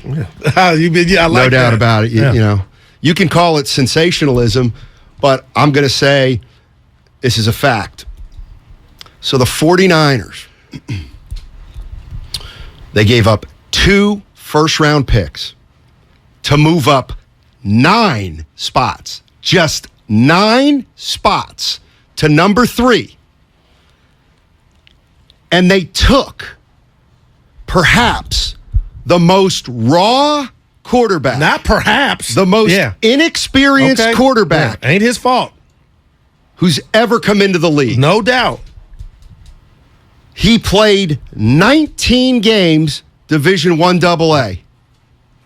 It doesn't add up. He turned 22 4 months ago. He's 22 years old. In other words, They gave up 2 picks for essentially the biggest project who's ever come into the league. You could make that case. You could make that case. And I'm going to throw another case That's at gutsy. you. He's not Dan Marino. So what made you feel like you had to go up and do what you did as if he would be gone? It's a great question. And it's starting to come into focus now. I was listening to Willard and JD, and a caller said something that just jumped out at me. He was talking about Trey Lance and how you have to play him because he's your young guy. And I was like, you know what? This guy, this guy's kind of got it. Well, I mean, look, they got Trey Lance. They spent the capital. They did all that. Yeah. They spent 2 picks on him. And so, yeah, you know what? You got to play him. And he said, you got to play him. You got to find out if he's great. And I'm thinking, what? You can't give up 2 picks unless you know somebody's going to be great, even if it takes some time. So they gave up 2 number 1 picks for somebody they didn't even know if he was going to be great or not. And after one game, we don't know if he's going to be great. Okay. Yeah. And I'm gonna use another. That seems like a miscalculation looking back on it. Steiny, and I'm wondering if that's why. And then what about the calculation of we thought Jimmy was out of here? We all thought Jimmy was. Yeah, they were wrong on that. Well, the shoulder surgeon. My point is, you felt like you needed him and that ain't no shade at Trey. But if I'm having a party, let's just say I'm having a wine party. Okay. And we run out of wine, and we're about to run out of wine. We're having a good time, and I send you to the store to get some more wine. If you come back with a bottle of wine and you tell the party the wine's not going to be ready for a couple of days, you can't open it for... That makes no sense when we need the wine now to keep the party going. And all you needed was number 10 to keep the party going in regard to trying to get a chip. Why would you go left and get something that might take time? And when we talk about time, a couple of seasons, raw, something that's not ready to be opened. And that's why I'm not coming at Trey if for whatever reason this season culminates in him not being ready. You didn't draft yourself, son. This was a championship-ready team. That's the question. The million-dollar question is, why did you go down this lane of the unknown? It might be 4 years, but that's the window. thing. You owe it to those guys in there now, especially the ones who were on the team last year, Steiny, and you owe it to yourself, Kyle, to get back as soon as possible. But hey, what do I know? Windows stay open forever. Okay, I got it. That's just something that I'm starting to think about a little bit more. And so you gave up 2 firsts for. I don't want to say 3. Okay, 3 picks. I mean, they moved from they had 1 first-round pick. They ended up with they gave up 3 and they gave up 1. Whatever. Yeah. Now I lost my train of thought. Of course. No, just the picks. I interrupt you. The picks. Well, I can't remember. I feel like walking off. Well, no, it's almost break. Yeah, but it's 2 minutes. You hosted a show when I was gone. The boss said, you know what? I said, what'd you like about me? I got to tell you something about sitting over there. What? Dude, this is real. You look thinner. Dude, when I was over there, I was like, I'll just go back to camp. Like, boy, Steiny got a little. The big limbs are over here. But look, the boss said, you don't have to tell them that you're going to break. Because I was feeling good. My head was big. He goes, you don't have to tell me you're going to break. You just got to do it like you do it. But anyway. Yeah, how about this? We got to get out? Because I was just going to back you up. Guru and I just had a meeting with the salespeople. And did you hear Nahegan go, here's the thing about Steiny. He's not a real host. Tradition. Thanks, boss. Appreciate it, boss. All right, on the other side. Is something?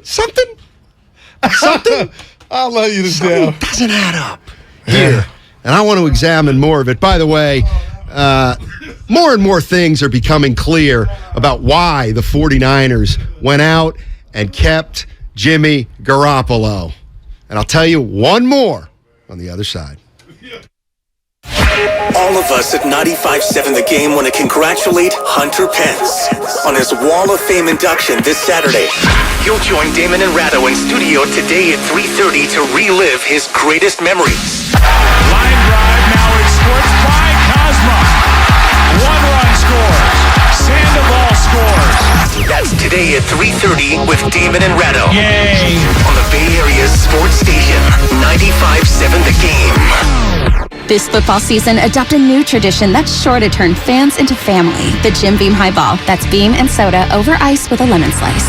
Share one at the stadium or make one at home. Kentucky Straight Bourbon Whiskey, 40% alcohol by volume. Copyright 2022, James B. Beam Distilling Company, Claremont, Kentucky. Drink smart. If you own a business, this has been a bumpy ride. From pandemic to inflation, I'm sure you could use a break. If your business has 5 or more employees and survived COVID, you may be eligible to receive a payroll tax refund of up to $26,000 per employee. The challenge is getting your hands on it. Hi, I'm Howard Mackler, and that's why I founded GetRefunds.com to cut through the red tape and get you the money. The team of tax attorneys we have put together are highly trained in this little-known payroll tax refund program. We do all the work, charge not a dime up front, and simply share a percentage of the cash that we get for you. Businesses of all types can qualify, including those that took PPP, nonprofits, and even those that had increases in sales. We have helped return over $1 billion to businesses, and we can help you too. Just go to GetRefunds.com, click on Qualify Me, and answer a few questions. This payroll tax refund is only available for a limited period of time. Don't lose out on up to $26,000 per employee. Go to GetRefunds.com. That's GetRefunds.com. Hi, I'm Aaron, owner of California Deluxe Windows. Ever notice? When your neighbors get new windows, there is a large black eye of broken stucco, uneven plaster, and even mismatched paint. At California Deluxe Windows, we never leave a ring around the window. Why? Because we are one of the only companies in California who custom crafts every window and door to your home's exact measurements. Almost everyone else on the radio is a distributor. They grab a window from a warehouse, break open your walls, shove it in, and patch things up. At California Deluxe Windows, we take pride in our work. Our installation technique is so precise, we do not break your stucco. Your house could be covered with potato chips, and we wouldn't crack one. Call now, and for a limited time, you get 30% off your entire order and 24 months of interest-free financing. 800-874-3600. 800-874-3600. That's 800-874-3600. California Deluxe Windows. Windows engineered for life. Certain terms and conditions apply. CSLB number 774518. In order for small businesses to thrive,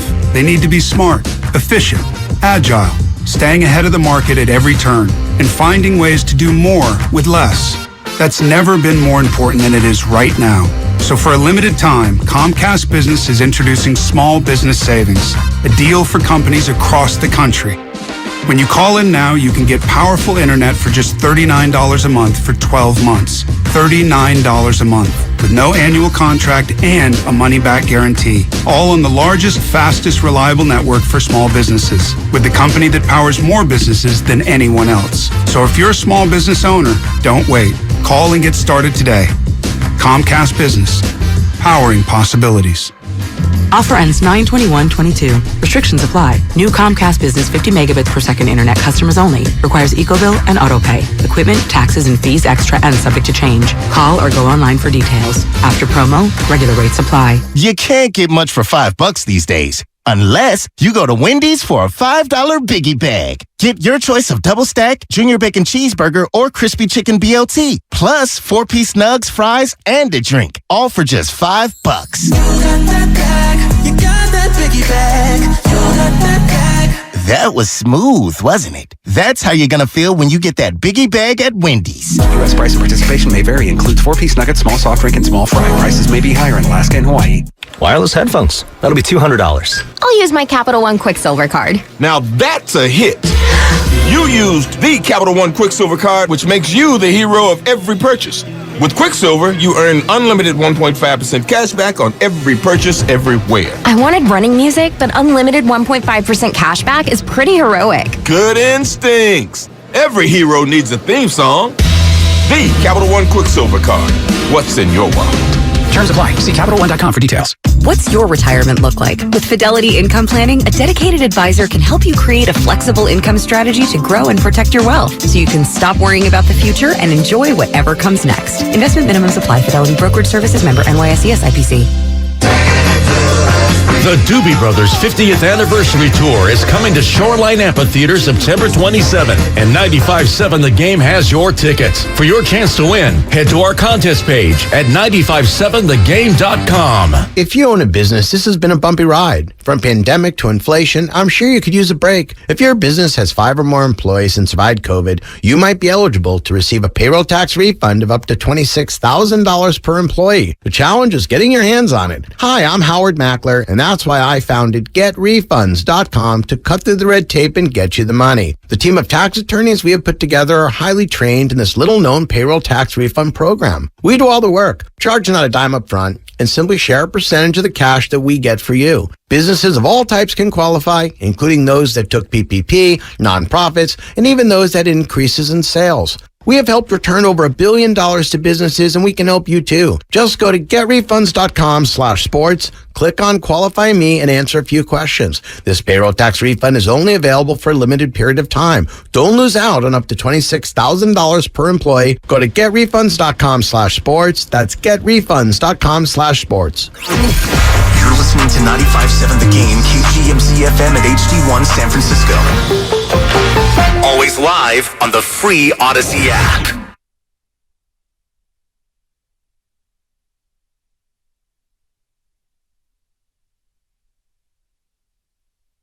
George Kittle.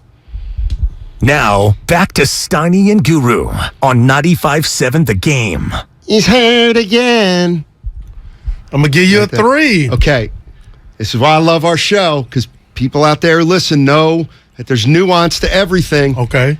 And I'm reading the text line. I think some people are misconstruing the point. Now, back to Steiny. All right, you're back. 972. Steiny, you're my guy. If you start a text like that on the Comcast business text line, good chance I'm going to continue reading. Steiny, you're my guy, but listen to this. But that's a pretty dumb statement.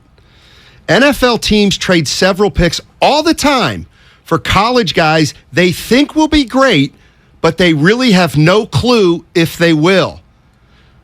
972, you're missing the point. My point is this. They gave up 2 first-round picks, okay, to move up to 3, but they didn't know who they were going to draft. So if they didn't know who they were drafting at that point, how did they know this unseen person was going to be great?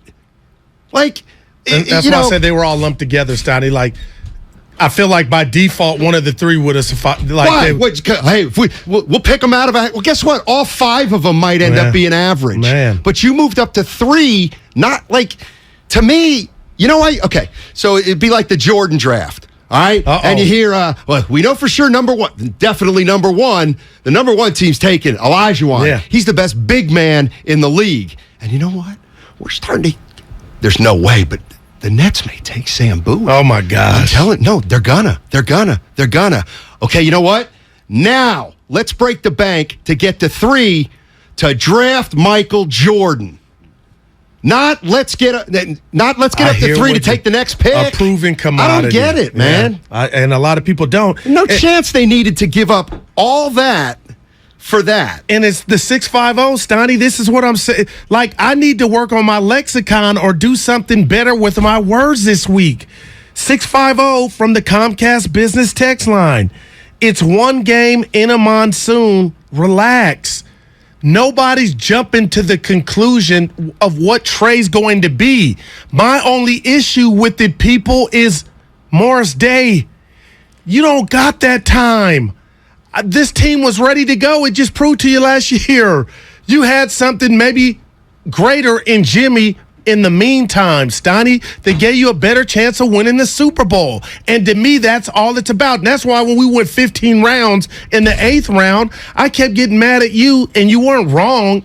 In essence, the future. I don't the hell with the future. I'm trying to do what the Rams did. Go all in and get her done. And Kyle should feel that way. But you drafted the quarterback.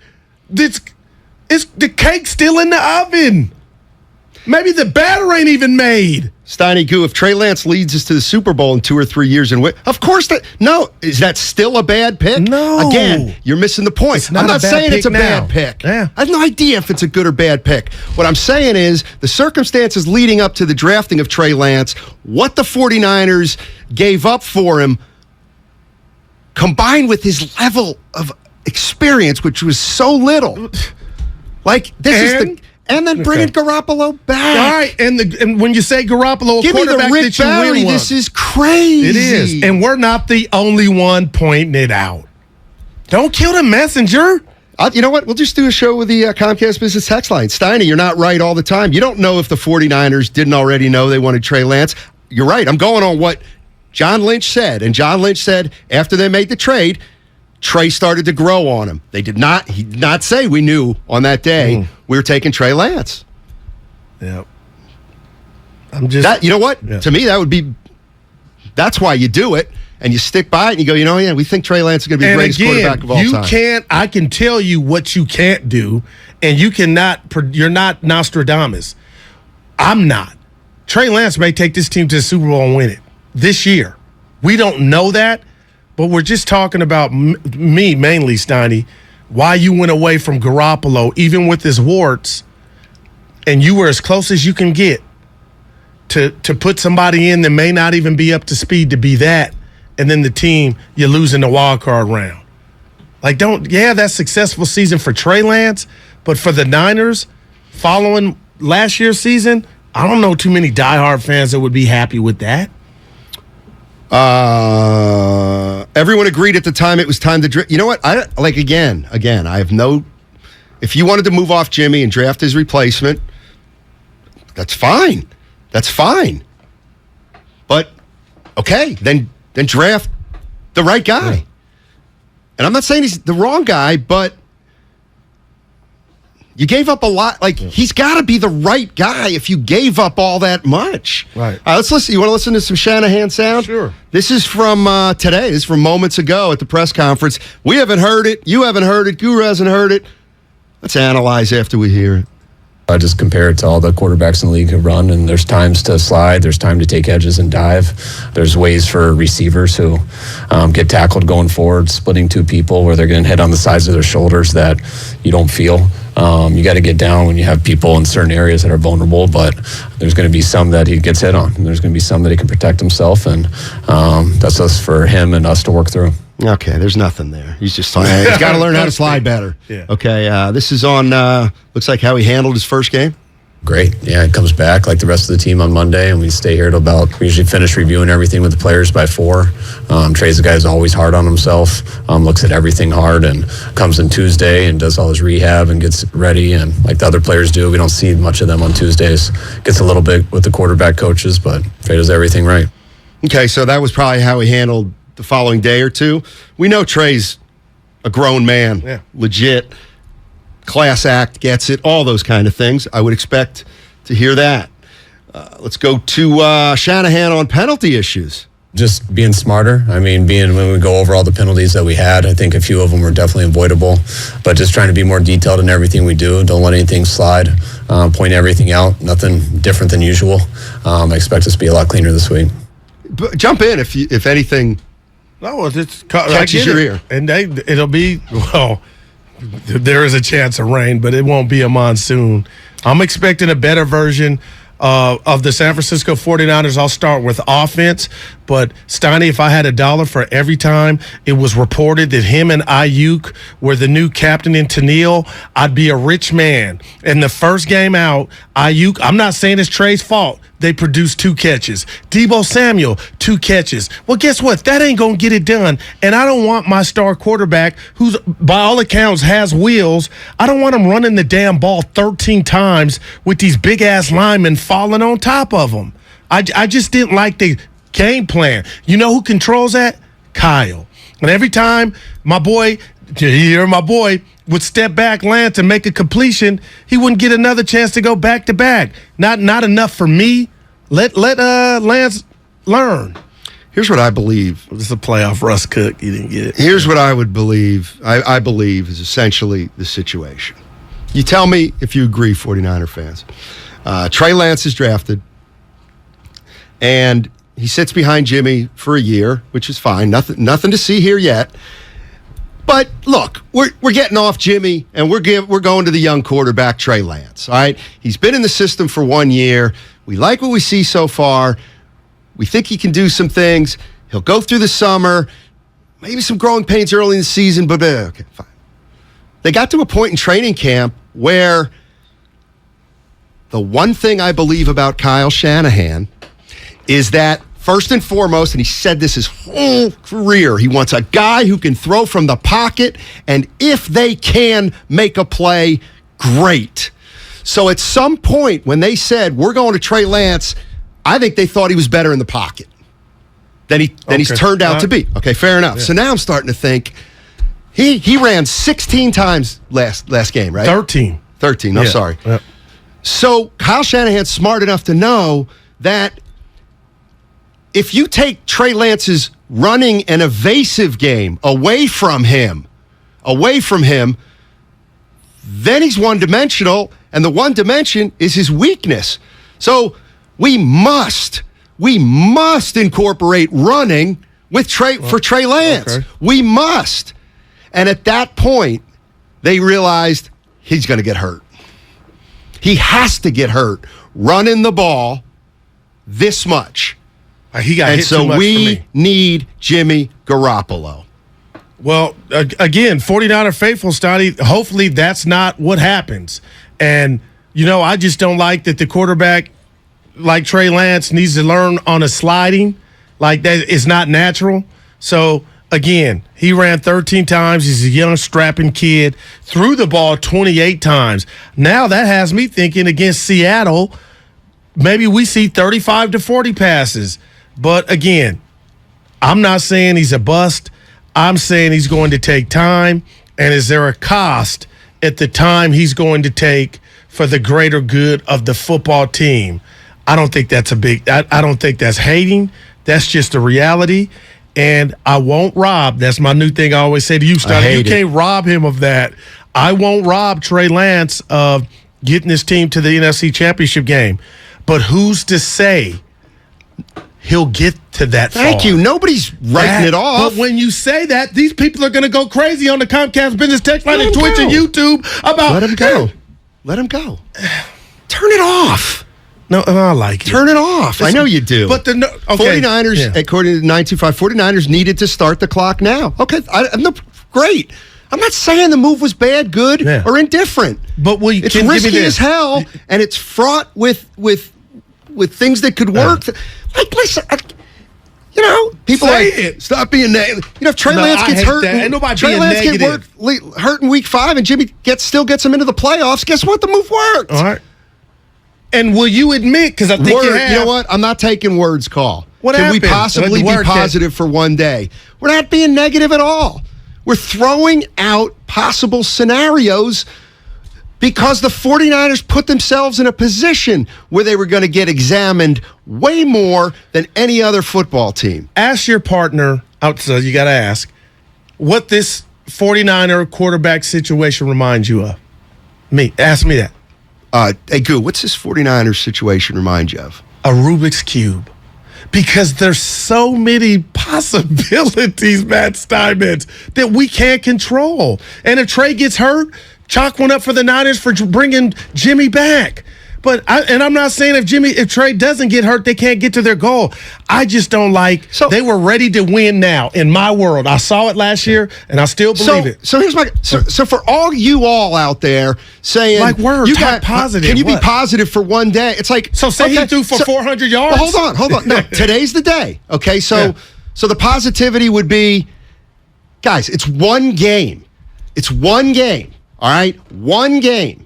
Would you relax and what if he throws for 400 yards next week? Okay. Then he throws for 400 yards next week, and you know what? We don't have an issue. We'll go to week 3 knowing Trey Lance is the quarterback. That's like, what's there to talk about positive? Okay, right. And nobody's saying he's going to fail. And I hope, Steiny, for our sake and my sake, let's say he goes for 3 tugs and 400 yards Sunday. You're not going to come in here and say, Guru, they got it right. that we're going to come in here and give this kid props. It was a great game. But only football dum-dums would think you could come up with, oh, you know what? Michael Jordan, after 2 games, we know what he is. We're not going to know until he keeps playing. And I'm going to give the kid kudos. There was no kudos for me for Trey Lance Sunday, and I'll take the bullets for that. He wasn't the reason they lost, Matt. He wasn't, but don't tell me that was spectacular. He was Jimmy Garoppolo. Maybe worse. George in Little Rock. What's up, George? How you doing, man? Little Rock. I'm doing good. How you doing, man? I love you guys' show, and what I called to talk about. Little Rock. I don't know if I'm gonna have enough time, but y'all got me thinking. I'm glad you brought this topic up because I want to share this with you. Just my opinion. I don't think they had any intentions of getting rid of the Garoppolo to begin with. I think that shoulder surgery deal was just something they came up with to buy them some time to he would the whole deal about letting him look around. Let me tell you something. When you if you don't want to sell something, you put an outrageous price on it. Make people not, they were asking too much for him anyway. They were just trying to figure out a way that they could pass this over through the I fan base. completely agree. Completely with that, George. I completely agree with that. Okay, that's I'm not why saying George is That's wrong. why they didn't trade him. So was that just a dog and pony show that goodbye from Jimmy's standpoint? No. So Jimmy wasn't in on it. Like, what do you mean? Like, well, Jimmy had no leverage. Okay, that is true. He had it after. Jimmy had no leverage. Yeah. Wow. But I think the knife in the what's he going to be after the surgery? You know what I believe? Supersedes the asking too much price. You know what I believe? I believe they had at least 1 second rounder for him. Believe it or not, and they got greedy. I really do. Or was it a lack of confidence in 5? I might be wrong, but you know what? I might not. Or could it hit? There's no hating. Like, quit saying that. What if it was a lack of confidence in 5?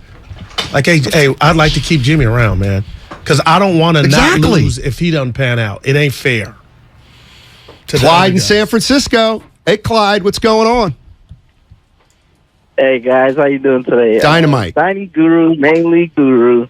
I just want to know why you think that we were going to Super Bowl this year with Jimmy Garoppolo again when you had him dead in the water at 3-5 last year. What makes you think Garoppolo is going to get us there this year with this team? Okay, real quick. Hey, real quick. Mm-hmm.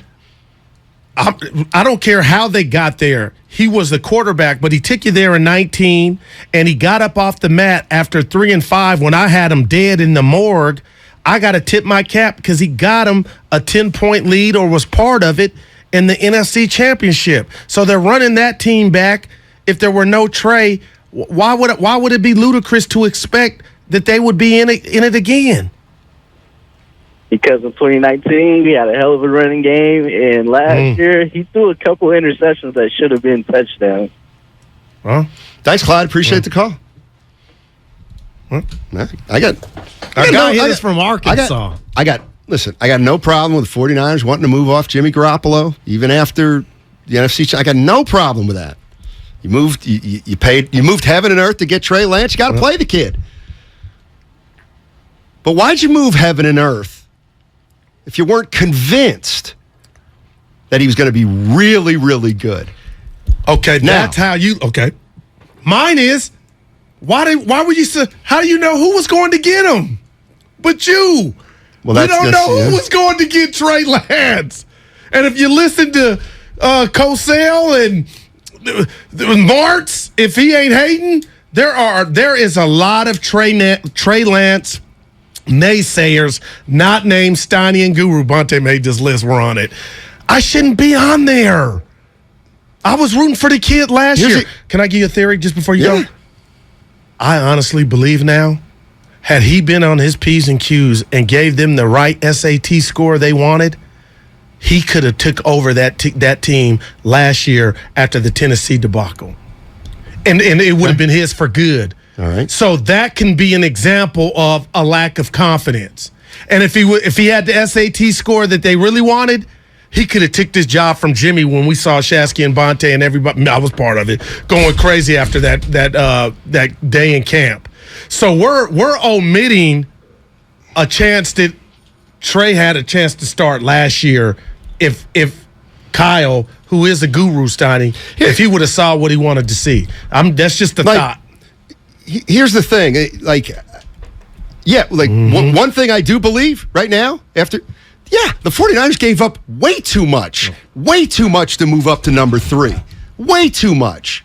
At this point, I'll say that. It's not adding now, up. If Trey Lance becomes a great quarterback, I'll say, you know what? I was wrong. But here's the thing this is the part I don't understand. They move from 12 to 3, and they pay a very high price to do so. At that point, they don't know who they're drafting, according to them. All right? But they know they will have the first of 3. They'll have the first crack at one of the 3 remaining, right? Yep. Why, if you can't tell them apart at that point, kind of, if Kyle Shanahan is this quarterback guy, this quarterback seer. That's the other thing. Why wouldn't he say, why wouldn't he say, why are we giving up 2 firsts to get to 3rd when you give me the 2nd or 3rd best? You give me choice number 3 of these 3, and I'll make him better than all the other guys in the draft, and we won't have to give up anything. I don't get that. And it seemed like they were in competition with themselves for this kid. Hey, Steiny, this is why this is fascinating. I want the kid to pan out. But Jimmy Garoppolo, I called it a ghost because I just knew his ass would be out of San Francisco. He's still here, and I'm going to take a page out of Willard's book. You brought this this is what the Niners signed up for. Yep. I agree. More Shanahan. Take a listen. I just don't account for it. That's just outside of here, and doesn't really have to do with what we're doing. So. He's talking about the outside noise. Okay. Hey, Kyle, what do you think about the outside noise? Everybody's barking about the quarterback. I just don't account for it. That's just outside of here, and doesn't really have to do with what we're doing. Makes sense. Well, one of his best friends that has a matching tattoo with him said, and this is not a shocker what Chris Sims said about there's players inside, that we know that. That's not even a shock. Some are probably like, man, I wish Jimmy was the quarterback. Okay, so that don't even blow me away. You just, as a team, you better not go 0-2. We'll see. All right.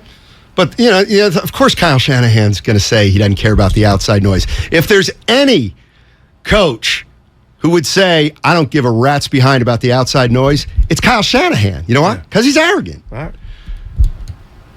Yeah, he thought CJ Buddy Ryan in Philly would talk about the fans and, have fun with them and Buddy stuff. wasn't no joke, Steiny. Who was that he hit? Gilbride? Remember he punched him on his own team. All right, here is Trey Lance. Trey Lance from today, everybody. I'm the only one that touches the ball other than the center every single play. So it's my decision most of the time where the ball goes, how it ggets there, things like that, pre-snap, getting us in the right play, getting us in the right call, whether it's run game, pass game, protections, whatever it may be. So I make the most of the decisions other than the play call with Kyle.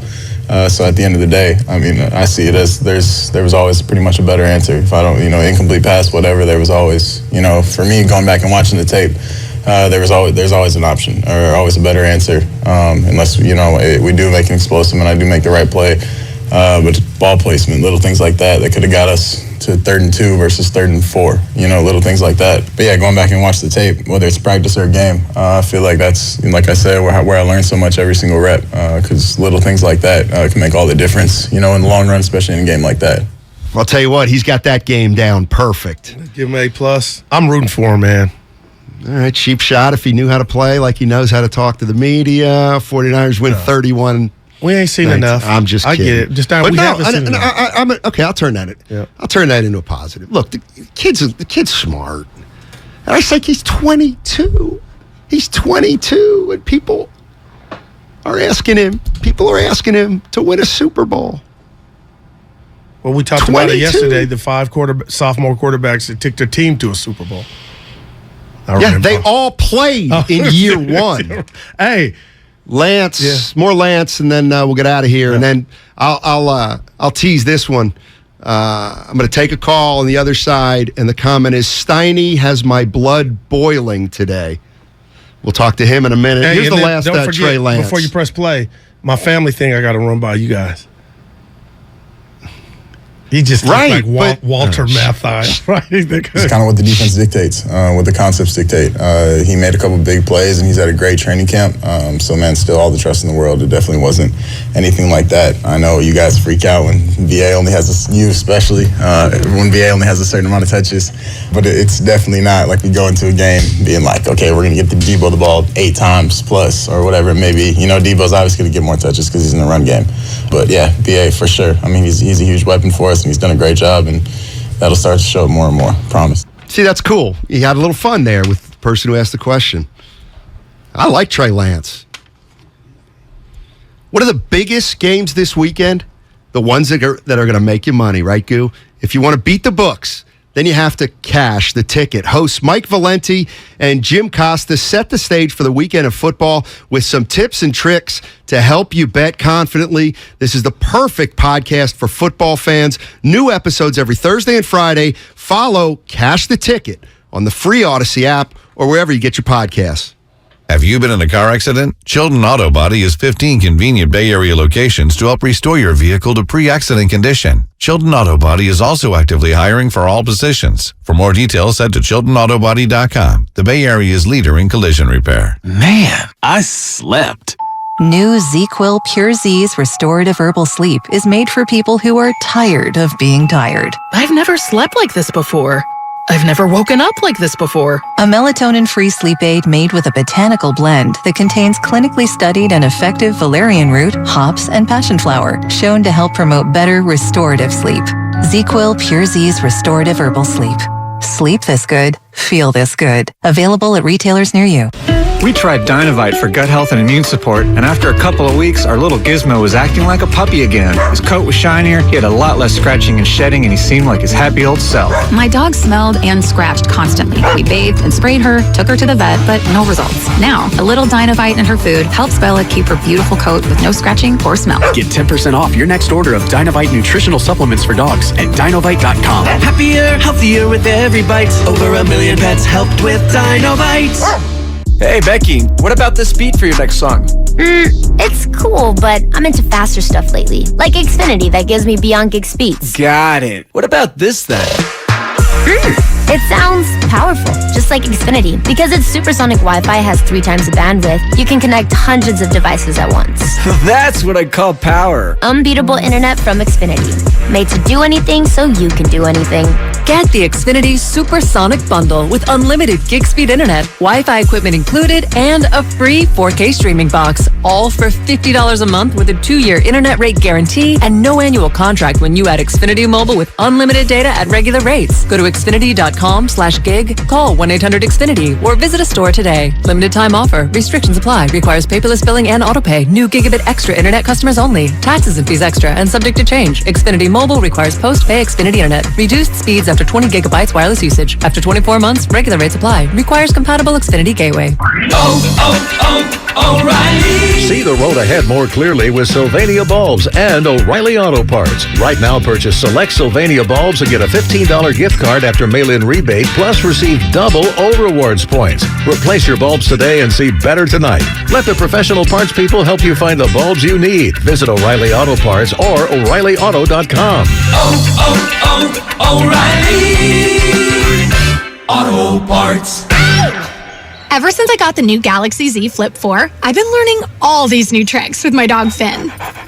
Like how to take the best selfies at the park. I just set my phone down, put it in flex mode, and capture hands-free pics from multiple angles. Aww. Or how to capture our training sessions for his followers. I simply wave my hand to start recording video. Good boy! Plus, the Z Flip 4 is compact and fits perfectly in my pocket. Wow. Visit Samsung.com today to get the new Galaxy Z Flip 4. Every search you make, every click you take, they'll be watching you. Are you tired of being tracked online? There's a simple solution. DuckDuckGo. It's an all-in-one privacy app with a built-in private search engine, web browser, one-click data clearing, email protection, and more, all for free. Download the app today and get the most comprehensive privacy protection with the push of a button.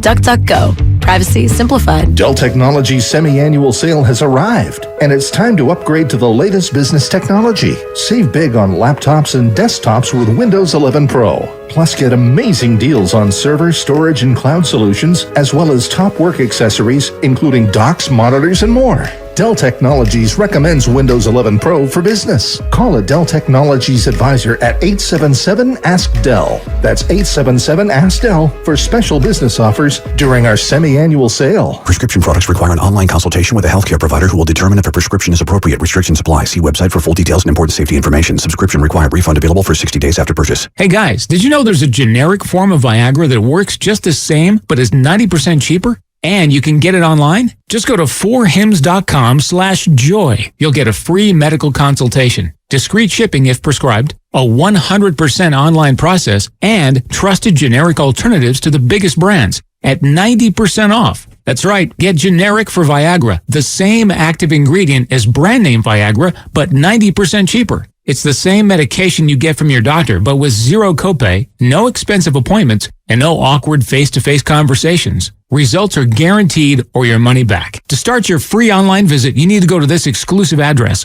4hims.com/joy. That's 4hims.com/joy for your free online visit. FORHIMS.com/JOY. In Pleasant Hill, 76 degrees and mostly sunny this afternoon. Weather brought to you by Pfizer and BioNTech. Whether it's the news, the traffic, the weather, or your COVID-19 vaccinations, it's important to stay up to date. The Dave Matthews Band is coming to Shoreline on September 17th.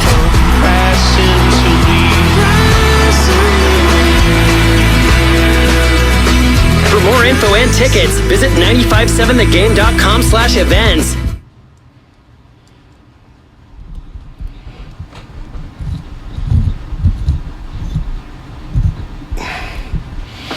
Be happy for me. Now, back to Steiny and Guru on 95.7 The Game. Come on, Word, call back. Yeah. Word, call back. I did not mean to disrespect you. Absolutely not. I consider you part of my inner circle. Now Goo we're and I were family. talking Yeah, about. yeah. So I was just, giving you a little grief. And but what did I did say not during mean the to break, disrespect Steiny? you. I didn't like how you treated Word.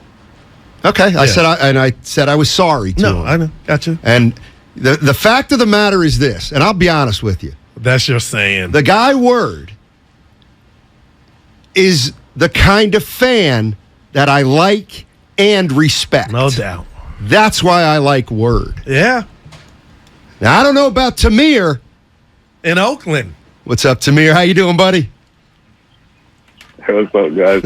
Steiny, you two, Guru, usually you guys are my guys, you know what I'm saying? But today I'm like, I don't know, I don't like the way people are talking about Lance. Like, wow. Young dude. Like, it's like, you guys are saying, I'm not even a Niner fan. My dad was, but rest in peace for my dad. That's why I watched the Niners.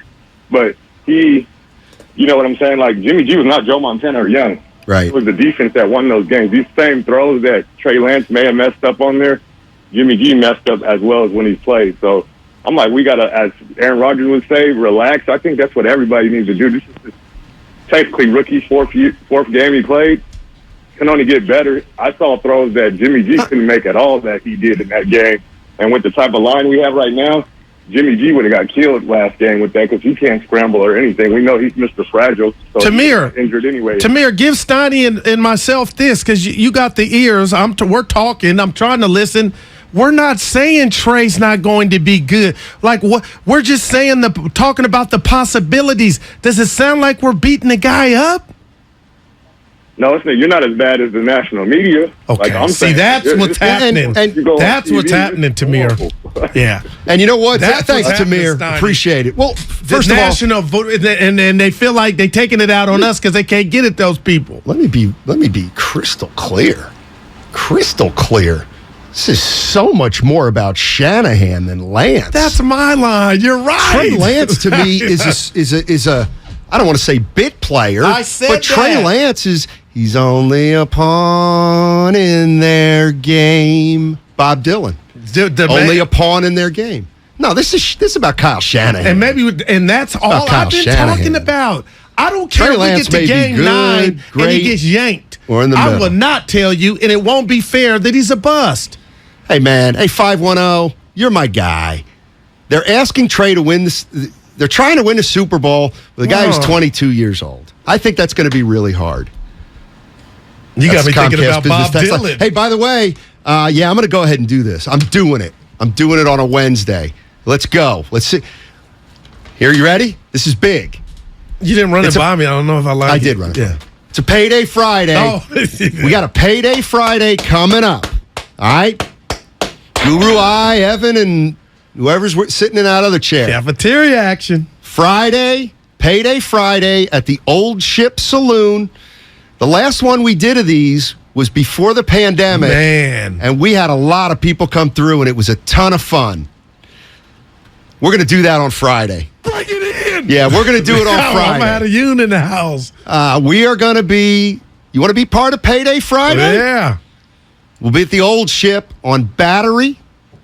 It's got to be, what, 778 Battery. Yeah, on the corner.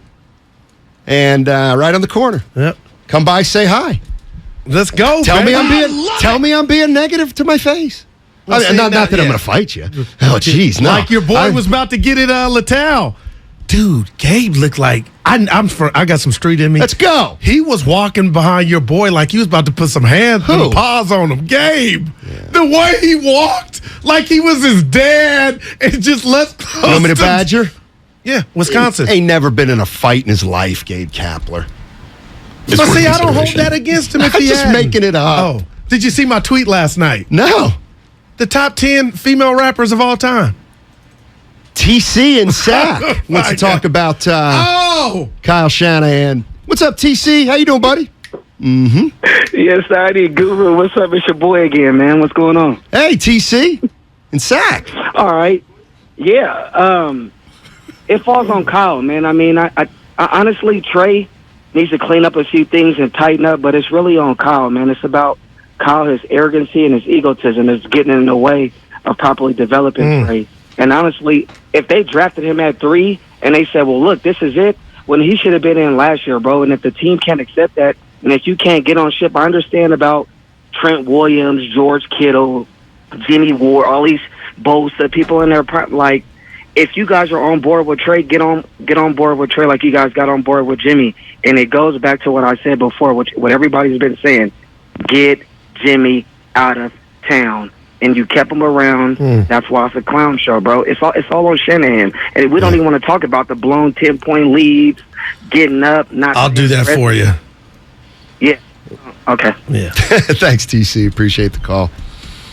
Give me your top 10 female rappers. Well, no, it wasn't that. Somebody said give Guru his 5 minutes. That's why I'm asking for it, because I felt bad. Listen, real quick about that. I hope Word's not really mad at me. What more can I do except if apologize? If he were, I think I would understand it. I went to bat for him. No, but you got different Steiny tones, and there's some that you're like, and then it's like, oh, he's really down on me. So that's why Word might be, you know. I think I did say I'm not talking to Word. Yeah, but then you fixed it by doing a public apology. I'd love to talk to Word. Hey, I got a question, just real quick about performing. So there's this artist, Lauryn Hill, part of the Fugees.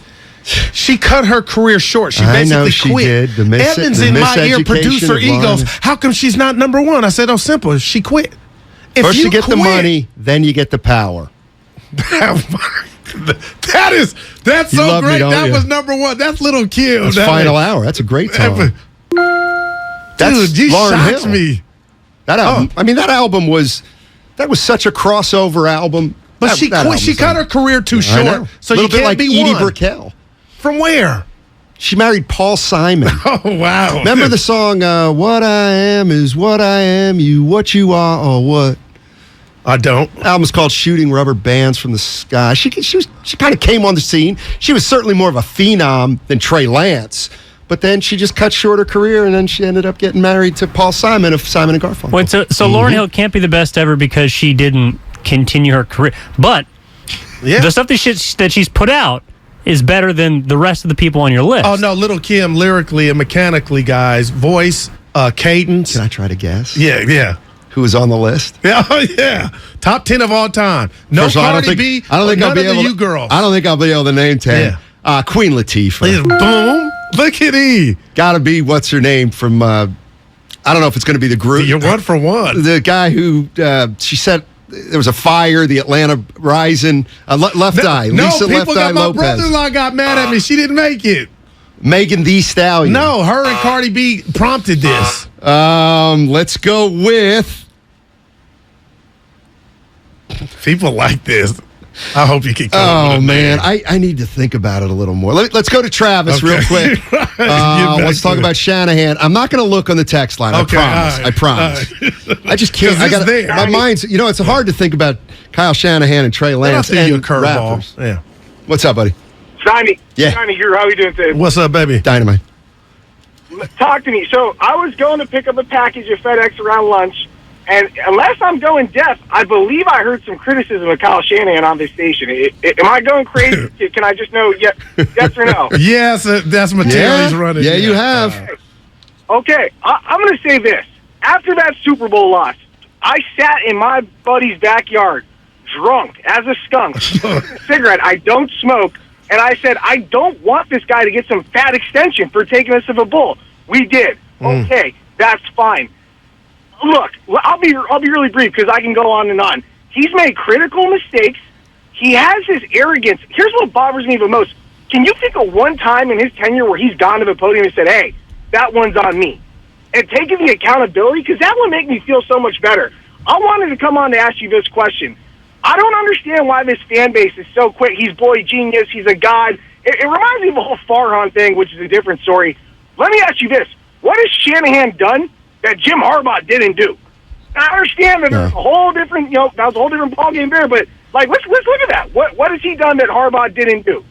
Thank you for the call. Harbaugh's had a much better... Well, that was political. He shouldn't have been out of here. Well, no, but my point is Harbaugh coached here for 5 years. And his resumes... I'll give you that. Put Shanahan to shame. Well, there's one common theme. They both lost the Super Bowl. Look at Harbaugh's record. Oh, no doubt, Steiny. I get all that. I know. And now here's where the Kyle fans go, it was already built for Jim Harbaugh. No, it wasn't, if you remember correctly. Are you hearing that? It was already built. I'm not hating on Kyle, man. I think he gets lemon booty when it's crunch time in regard to play calling. And if you want to extend that to coaching, I'm watching. Because I'm not blaming that whole offense and defense for what happened in Chicago. You were up 10 points. Steiny, why'd the defense collapse? Because that's what it was. I don't know. Fatigue? Not playing in the preseason? If you collapse on Sunday? Yeah, that's what they did. Well, I mean... The penalties? Who's that on? The conventional wisdom... We've seen team would lead the league in penalties and win Super Bowls. So it ain't like just because you get to... I hear what it's discipline. Listen. Kyle Shanahan has got to get more discipline with this San Francisco Raiders team. He's got to. I'm going to give you one. He's got Has to. anybody asked about the penalties? Wow, yeah, somebody did. Somebody did. Hey, Kyle, what about the penalties? Just being smarter. I mean, when we go over all the penalties that we had, I think a few of them were definitely avoidable. But just trying to be more detailed in everything we do. Don't let anything slide. Point everything out. Nothing different than usual. I expect us to be a lot cleaner this week. Why? If there's nothing different nothing is different as usual, that's going to get cleaned up. No, it hasn't been cleaned up in 18 weeks. He's going to drop some F-bombs, and he's doing the PC thing right there. Man. Eldred in Foster City. What's up, Eldred? Hey, I just want to comment about Kyle Shanahan. Okay, and I've been listening to you guys now for a couple hours about this guy, and everybody, I'm a Falcon fan first. When I lived in Atlanta, but I live here in the Bay, okay? But this guy, he cracks under pressure. He's like a bad plumbing pipe, okay? You put pressure on him, he's going to crack. He coached Atlanta. We were up by 16 points with 6 minutes left in the Super Bowl, and this guy freaking blew it up. Okay, so I got no confidence in this guy. He's probably a good secondary coach, but for him, as far as him being a championship head coach, that's yet to be seen. Oh, no doubt about it. No doubt about it. Well, to be fair, when you play in 2 NFC championship games and 1 Super Bowl, Steiny, I'm being real, goes back to the changeover, brought to you by OPD, that supersedes the 1-loss record. You inherited a mess. It took you time to... It doesn't supersede it. It balances it out. But does it really, though? Okay, so Because I could have technically. So you want the Niners to make the playoffs 2 out of every 5 years? See, when you put it like that, no. But what if he had a ring and he was 51 and 53? If he had a ring, it's all different. Because then you can say, would you take a Super Bowl every 5 years? That's all I wanted to hear you say. Well, actually, there'd be some 49er fans that say, no, that's not enough. Yeah, but that's all I wanted to hear you say. So you do take, you're giving credence to D. If you get it, the Guru, if you get it done, that means a whole hell of a lot. Even if it's just one time. Right. So why do we beat up McCarthy in Dallas? Because that's what you do. You do that. I don't do that. You'll never hear me say. You said Andy Reid was a terrible coach until the second the Chiefs won the Super Bowl. Then he was a great coach. That was the most. Boy, that tape bothered me. It did. Mm-hmm. But you know what I was trying to say. Now the time is settled. He got lemon booty on the game before going to the Super Bowl with the 4 losses in Philly in the NFC Championship. That falls on the coach. And if there's a theme, you know what a theme means, something that keeps happening over and over, you got to put it at his doorstep. Now I can't, he's one of the greats. One of the reasons I'm talking so much about Kyle Shanahan, I think I've admitted this before, I'm fascinated by sons and daughters of professional athletes, professional coaches, GMs in the NBA. I really keep a sharp eye on their, in this case, sons. Their Donnie sons. Nelson Jr. Exactly. So I'll just use a name here. Coach of the Houston Rockets, Steven Silas. Ooh. All right, he's Paul Silas' son. Paul Silas, one of the greatest Celtics of all time. Steven Silas was an assistant coach for the Warriors. I got to know him over 3 to 5 years. Current coach of the Rockets. I said that already. Oh, okay. So anyway, you know I went to the dinner. Stephen A. Silas is a really good guy. He's humble. He's classy. He doesn't big shot anybody. Okay. He's not arrogant. And so Steph Curry, son of a play. Kyle Shanahan is the son of Mike Shanahan. I see where you're going. He's different. Right. Like he's not like that. He's more of, I'm an insider, guys.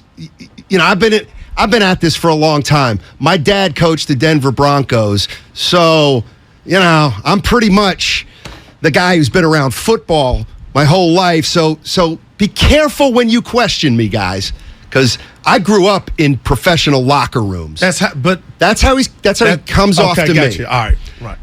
Well, I mean, what do you? I don't like that. Yeah. If I don't like guys like that. Kyle's brilliant. I like guys who come from big. I like Klay Thompson and Steph Curry. That's what I like. All right. That's who I like.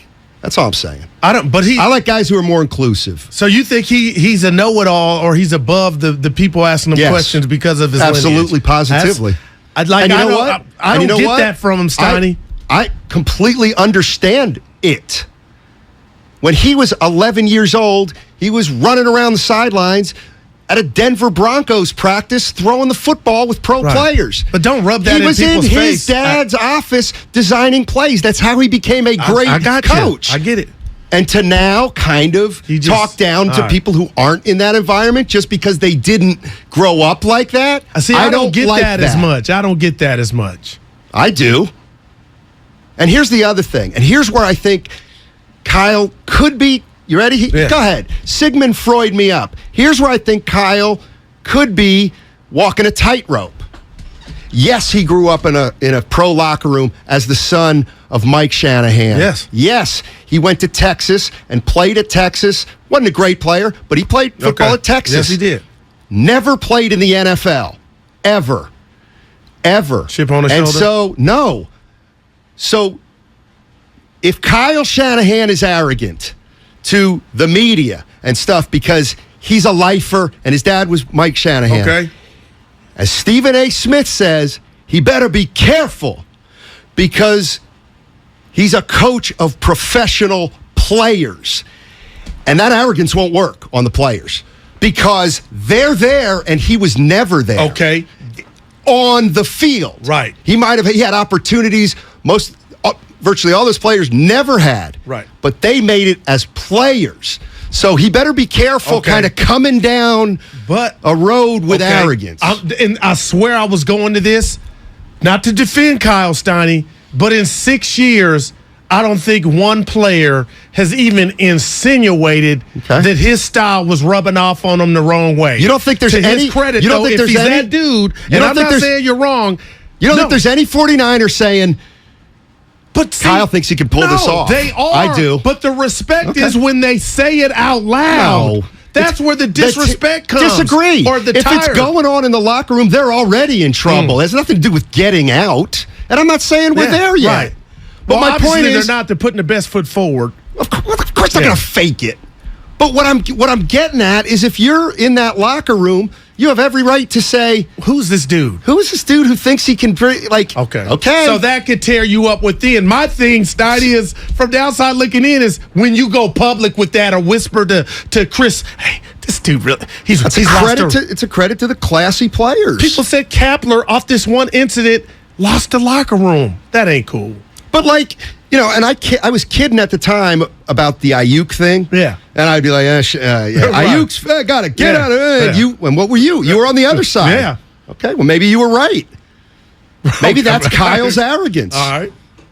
You know what? I got to show this guy he ain't all that. But I think we would, in 6 years, we would have an example. I think we have it. Of it creaking. I think we've got a ton of examples. I think we've got an example every day. But not like that blatant one, Steiny. It's not going to happen like that. Just like Trey Lance isn't going to throw 6 interceptions. It's not going to be black and white. It's not going to happen in 1 week. It's going to happen over the course of the season. It's going to be gradual. But Kyle Shanahan gotten himself a little bit in a pickle here. Well, with Trey, that's all I'm saying. It is real. Notice I didn't say Trey Lance. Yeah, and I'm not. But he's tied to Trey. This could sink him. Exactly. All right. Yeah. Well, guys, coming up on Damon and Ratto, the Hunter Pence will be live in studio here at 3:30 on Damon and Ratto. And also Talanoa Hufanga at 5:15 for the 49ers. Yeah. Wow. And real quick before we sign off, Payday Friday, 3 o'clock. We'll see you at the Old Ship on Battery.